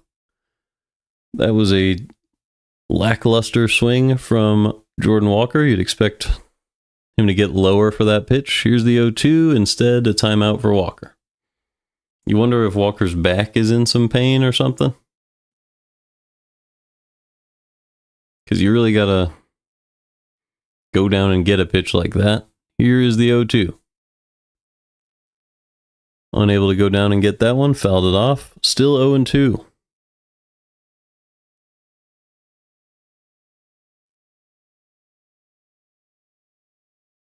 By that I mean like bend your back, get the barrel of the bat inside to the ball, or stretch out your arms, bend your knees a little bit, and get below that ball. Here's the 0-2. Swing and a miss. He chased the slider low and away, and there are 2 down in the 7th. So that'll bring up Pedro Pajes.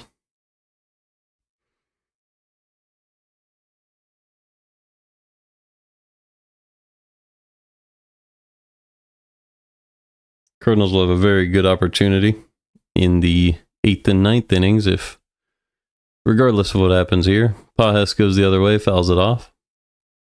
0-1. They've got the speed at the bottom of the zone and then the nice hitters at the top of the order to try to rally and come back in this one if it doesn't work out in the 7th. Here is the 0-1 pitch from Ashcraft to Pajes. Swing and a miss on another great slider low and away, 0-2. So Ashcraft's stuff working perfectly so far. Cardinals do have lefty, righty, righty, so once he was able to get Gorman, he's working with a big advantage against Walker and Pajes with that great slider outside to right-handed hitters. The 0-2 from Ashcraft to Pajes with 2 outs. Pajes fouls it off the other way, still 0-2.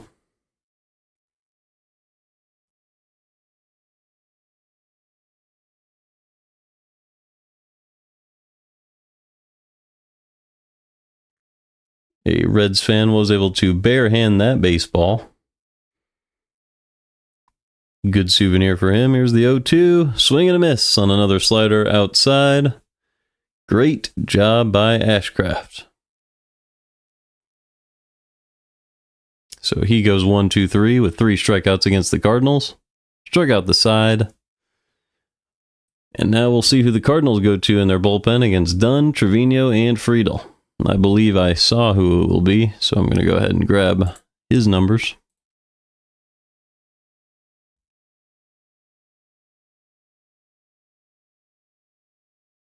Let's grab our bullpen here. Riley O'Brien, I believe, is the guy. So we can take a look at what he's been up to. I don't think he's been up to much.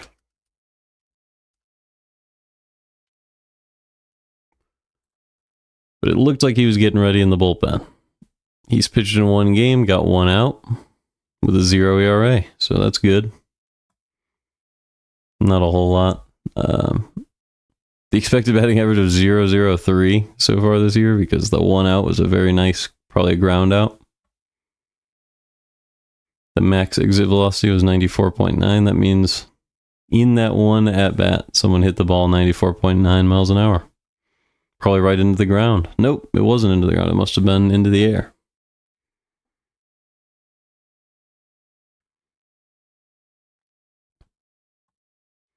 So obviously none of this means anything. He just got 1 out. Let's see what he's done in the past.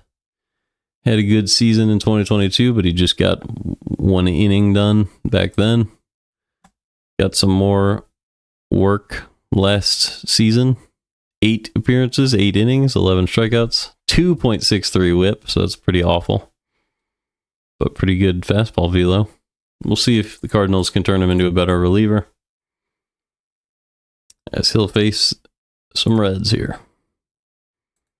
It'll be Blake Dunn, Jose Trevino, and TJ Friedel. Unless the Cardinals want to go to someone else. Let's see.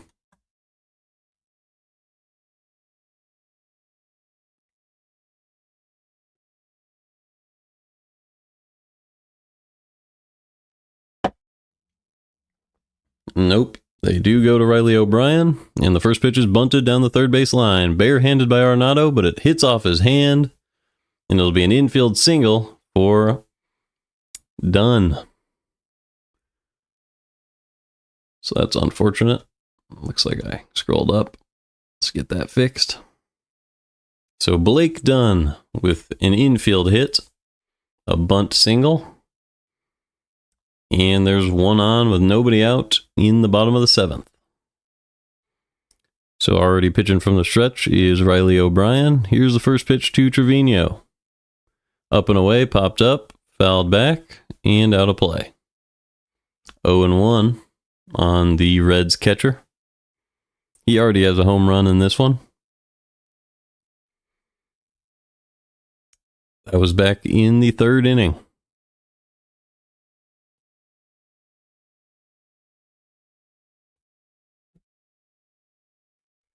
The 0-1 pitch to Jose Trevino. Up and in, squared up to right field, but Walker's able to make a charging play and double off. Dunn at first base, so Dunn came too far off the bag thinking that might be a hit, and Walker was able to gun him down for the 2nd out of the 7th. Let's see if this is the correct call.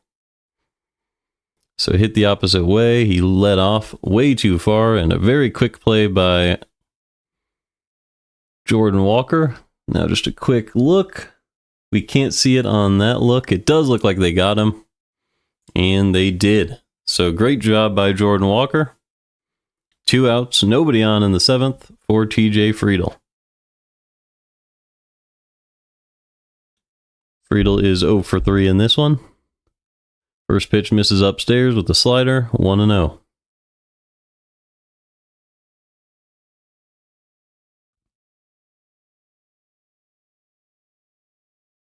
O'Brien is set for the 2nd pitch. Here it is.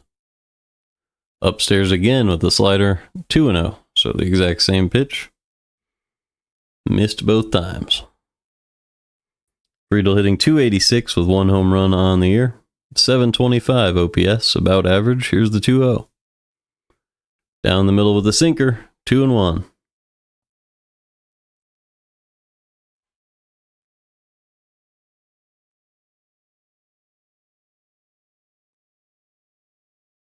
O'Brien is ready. The 2-1 pitch. Way upstairs with the slider, 3-1. So they've tried that 3 times. He's missed upstairs all 3 times. Maybe they should go to that other pitch. Sorry. Here is the 3-1 pitch to Friedel. Looked good to me. It was the sinker low and away. But he did not get the call, so that is ball 4 on Friedel. He will reach first for Matt McLean. McLean is 0 for 3 with a strikeout today. Average all the way down at 151 on the season. But you know he has the potential to do much better than this. First pitch to McLean. Instead, they check on Friedel at first. So that's the first disengagement. Friedel is probably expected to attempt a steal here. Why would you not? Although McLean is a power hitter, so that would be one reason not to. You get that extra run on the homer.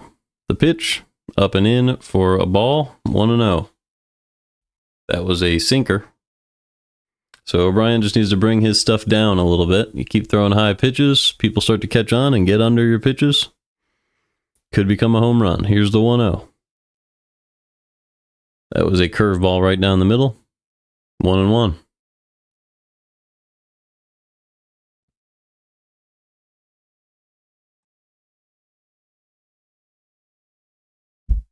O'Brien gets set. Here is the 1-1 to McLean. Up and in, fouled back with the sinker. 1-2.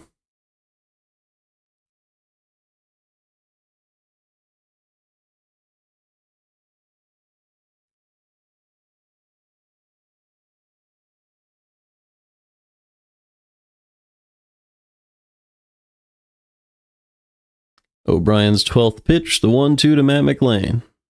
Slider outside, squared up to right field, and that drops in for a hit. Walker charges in, tosses it to Donovan. And Friedel was able to go first to third on that single. So that will bring up Austin Hayes. Sorry, Ellie De La Cruz missed a hitter.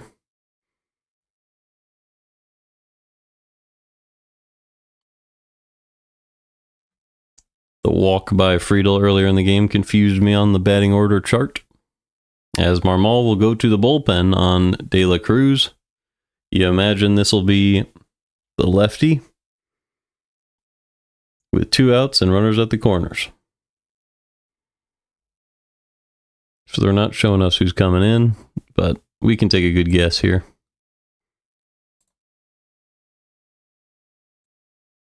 So we go to the Cardinals bullpen. Who will it be? It'll probably be Jojo Romero. Because Steven Matz is going to be starting soon. It could be John King. But Jojo's more of the lefty-lefty guy that the Cardinals like to go to for a 1-out situation like this. Let's take a look, though. Maybe we can figure this out. Because John King, right here would be a great time for any type of out. But particularly a strikeout. So if we look at John King,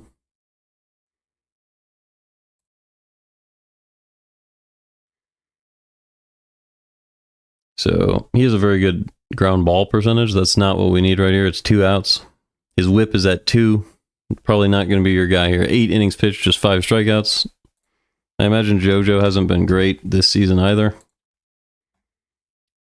But he has been better. So the whip at 1.71.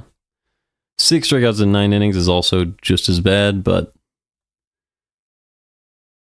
also gets ground balls, and it has just been a better pitcher with a lower whip. So he's more likely to get the out, and that's what you're looking for here. Neither of these guys really striking anybody out. I would probably maybe even go to a righty, but it's De La Cruz, so you got to look at his splits against lefties as well. I don't have time for that, as the game's going to be back. So let's go back. We'll see what the Cardinals ended up deciding to do. It will be John King. So the 2 whip is entering the game. He did throw 9 pitches yesterday. Hopefully you can get this out. I guess it is a game where you're behind by 2 runs, so maybe you're lower leverage lefty. De La Cruz is a switch hitter, but he's been much worse against left-handed pitching. Here's the pitch. Low and away. 1-0. He is 1 for 3 with a double back in the first inning. Here's the 1-0 pitch to Ellie. In there for a strike. It looks like the runner was checked on there by Pedro Pajes. De La Cruz is 1 for 5 with no home runs and no RBIs and 3 strikeouts in his career against King, so maybe that's why Marmol made this decision. The 1-1, good pitch on the outside corner, 1-2. When you have specific matchups like that, that is the best indicator of how someone's going to do in a specific at-bat, in my opinion. So I do love the individual matchup stats like that, but you need a bigger sample than 5 usually. Here's the 1-2. Just inside, the runner is going to steal second base, so Matt McLean with a stolen base there. 2 outs, runners on second and third, 2-2 count. John King versus Ellie De La Cruz with Austin Hayes on deck. Big pitch here. Here's the 2-2 to De La Cruz. Ground ball. Fouled behind the plate. Good play by Pajes with the bare hand, but it was foul. De La Cruz actually threw the bat over to third base to Arenado, who was joking around with it. Arenado had to duck out of the way after the bat was thrown. A little bit dangerous. De La Cruz returns to the plate. Still 2-2 on him. So we'll see if John King can keep up his good resume against De La Cruz on this pitch. The 2-2. Ground ball, right-hand side. Nice play at first by Contreras. He steps on the bag, and that's out number 3. So through 7, it's still 3-1 Reds. But John King comes in and does his job, gets the 1 out. And it'll be Victor Scott, Mason Wynn, and Lars Nootbaar for the Cardinals in the 8th. So a lot of guys who can get on base coming up in a row right before the big hitters. This is your chance right here. So they just went to Ashcraft. He did very well, but it was 14 pitches, so you don't expect him to come out for another inning. It is Victor Scott, Mason Wynn, Lars Nootbaar, lefty, righty, lefty. So they could go to a left-handed pitcher here. Let's take a look at their bullpen. So they have Taylor Rogers for that situation. But given that they have an 8th and 9th there, Alexis Diaz is a very good option. So that's what I would say. They either go lefty with Taylor Rogers due to the head-to-head, like the platoon advantage, or you go to Alexis Diaz just because he's your second best pitcher in your bullpen, and then you go to Pagan in the 9th. So we'll see which of those 2 routes they decide to go. They might even go a different route because I don't know their bullpen history. I don't know who's pitched today, so we'll have to see.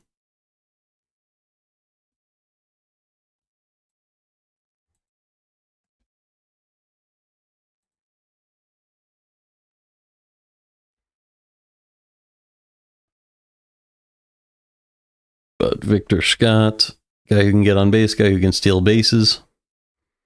You really hope the Cardinals can manufacture at least 1 here, get themselves back into this one.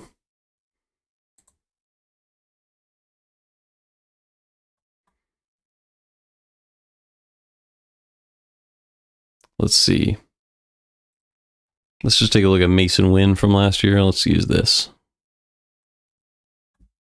just to remind ourselves what he's capable of here. Mason Wynn, 4.9 WAR, 267 batting average, 103 OPS plus. He can be that above average hitter that you want him to be, and he'll be on deck right now. So here we go. Tony Santillan has come in. It's not who I expected at all. He has a 1.93 ERA, 0.93 whip, so he's been pretty good. Has allowed 2 home runs this season. Righty-lefty. They go to a righty. Here's the first pitch to Scott. In there for a strike at the top of the zone, 0-1. He must just not have a lot of pitches in the last couple of games. They want to get him in. But a 2-run lead is not huge. The 0-1. Up and in, swing and a miss on Scott. And it's 0-2. Scott does have a walk back in the 5th, but he's 0 for 1 in the game with a strikeout. And he's behind in the count in this at-bat. See if Scott can turn it around. The 0-2 pitch from Santillan. Just low, 1-2. That was a slider at the bottom of the zone. Just missed. The 1-2 pitch. Inside, check swing, foul ball. Off the catcher's hand. Actually, maybe off his toe. Either way, it looks like it hurt him pretty bad.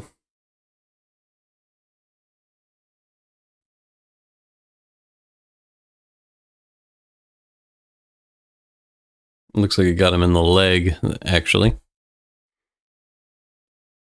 But he was limping, so I really couldn't. That was very confusing.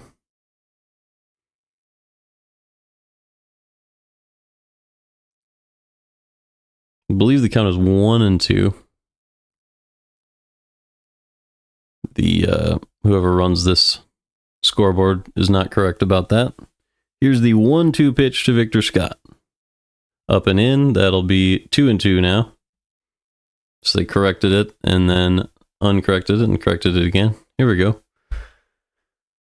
The 2-2 pitch from Tony Santillan to Scott. Fastball, top of the zone, strike 3, swing and a miss on the foul tip. And there's 1 out in the top of the 8th for Mason Wynn. So this is a big chance for the Cardinals. Need to get somebody on base here before the top of the order because you're going to need someone to drive in these runs.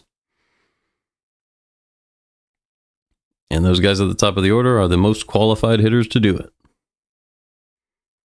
First pitch from Santillan to Wynn. Nice slider at the bottom of the zone. Inside there, 0-1. It was in the zone, but just an inside pitch. The 0-1 pitch to Wynn. Inside. He popped it up. Easy play for De La Cruz. And there are 2 outs now in the 8th. So that will bring up Lars Nootbaar. With 2 outs and nobody on in the 8th.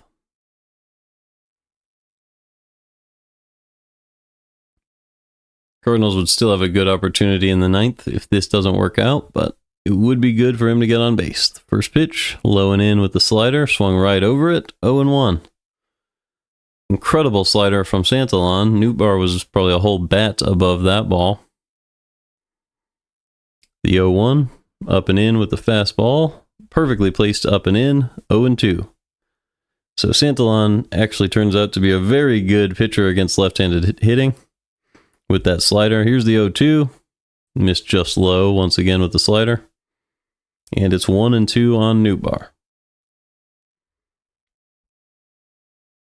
So this is a guy you could probably go to in a lot of these situations. Here is the 1-2 to Newt. Inside, 2-2. That was a close pitch, but just a little inside on Nootbaar. See if Nootbaar can do something here. The 2-2 pitch to Lars Nootbaar. Up and in, fouled back, stays alive, still 2-2. Nootbaar did have a double back in that first inning after what should have been a walk. Ball 4 got called strike 2, and then he crushed it off the wall. The 2-2 pitch.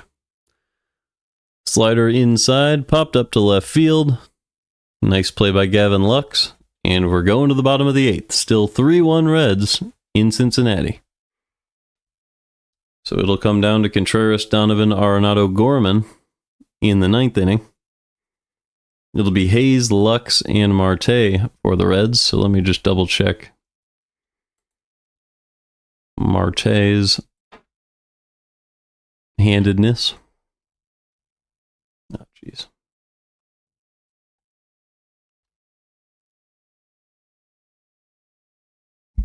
So Noelvi Marte is right-handed.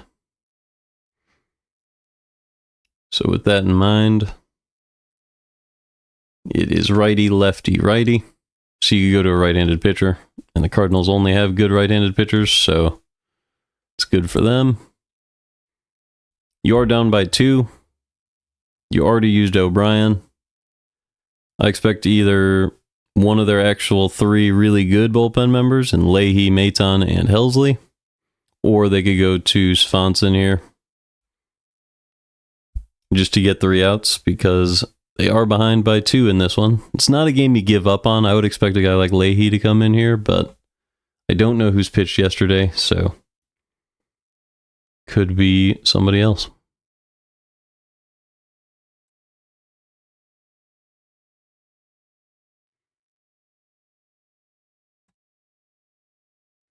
So I'll just leave that there.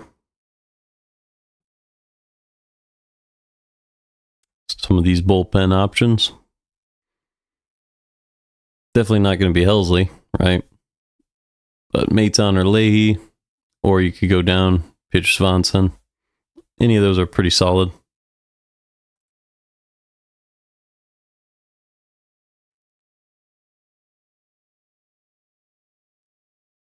You got to consider the scenario, right?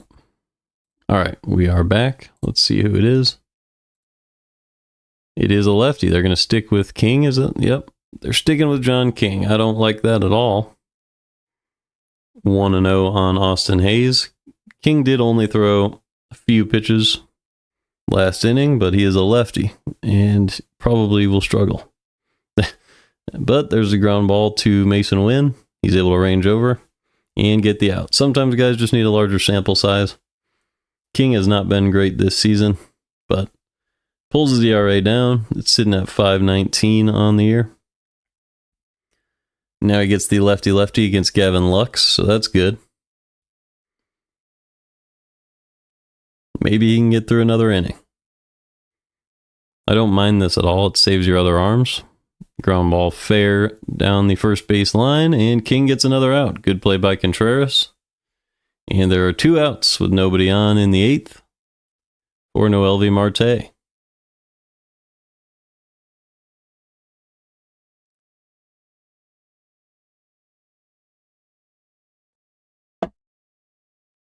That ball actually hit the first base bag and skipped down to Contreras, who had to play it off of that. Obviously made that a fair ball, which Lux was not looking for.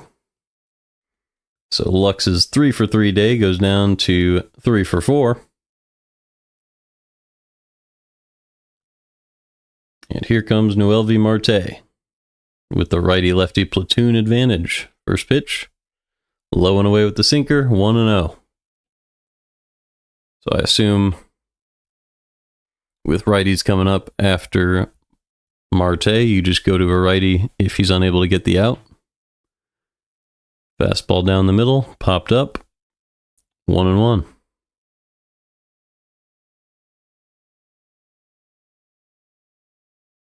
Marte had the triple into the gap earlier today, has also walked. Triple was able to score a run. Here's the 1-1.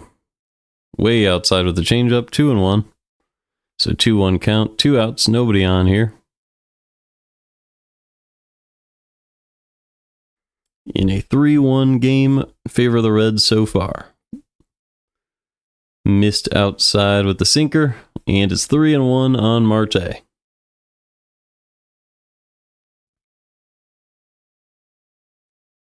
So the Reds are simply outplaying the Cardinals today so far. Here's the 3-1 from King. Missed outside again with the sinker, and that's ball 4. This is where you should go straight to the bullpen. Do not wait for King to actually give up a run. Don't let him face another righty. Spencer Steer's a guy who can bite you if you let him. Don't let this game get out of hand for no reason. I would go get a right-handed pitcher. Spencer Steer is 0 for 3 with a grounded into double play, a strikeout, and a pop-out. Timeout by the hitter already.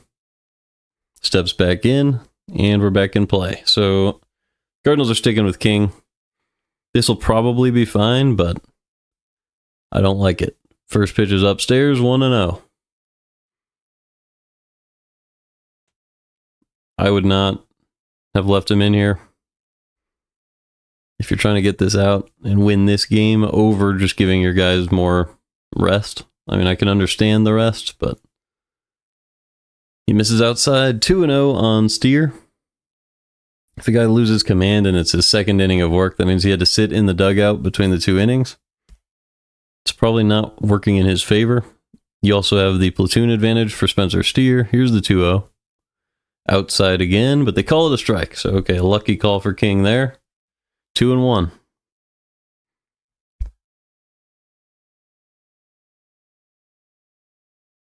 Here's the 2-1 pitch from King.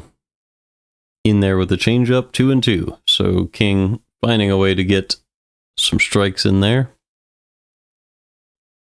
Obviously, left-handed pitchers have faced a lot of righties in their lifetimes, so it's less scary like that, but still not super enticing to face this situation. As Steer grounds one over to Mason Wynn, who flips it to Donovan, and that is the 3rd out of the 8th. So, risky decision there by Marmol, but it pays off. The rest of the bullpen gets some rest as King goes 1 1/3, and it'll be Contreras, Donovan, and Arenado with the game on the line in the 9th.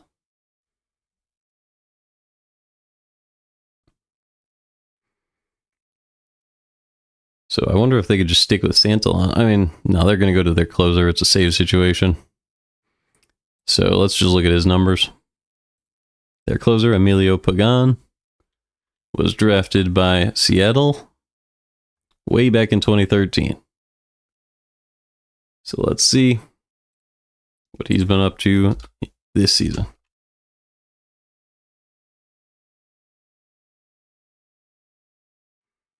He is 0-1, does have 7 saves on the year, a 0.53 whip, that's fantastic.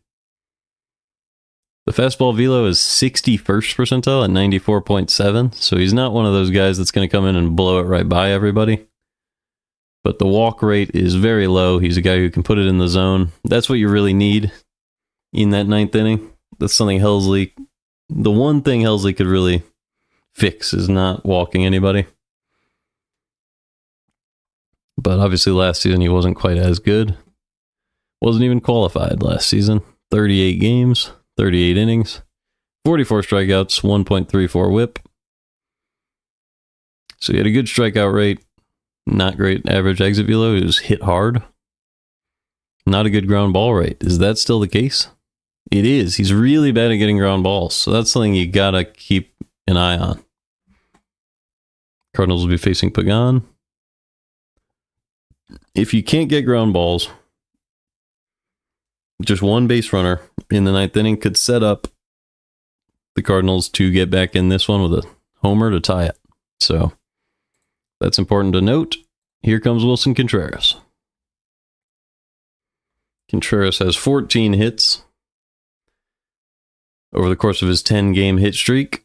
2 doubles and a homer within those hits and 11 singles.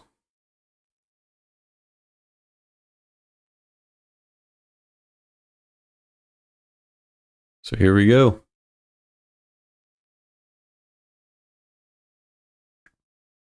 Cardinals' last chance in this one. They're down by 2 runs. It'll be Contreras, Donovan, and Arenado.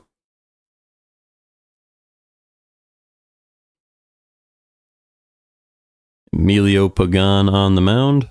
First pitch to Contreras. Fastball top of the zone for a strike, and it's 0-1. That was a great pitch by Pagan.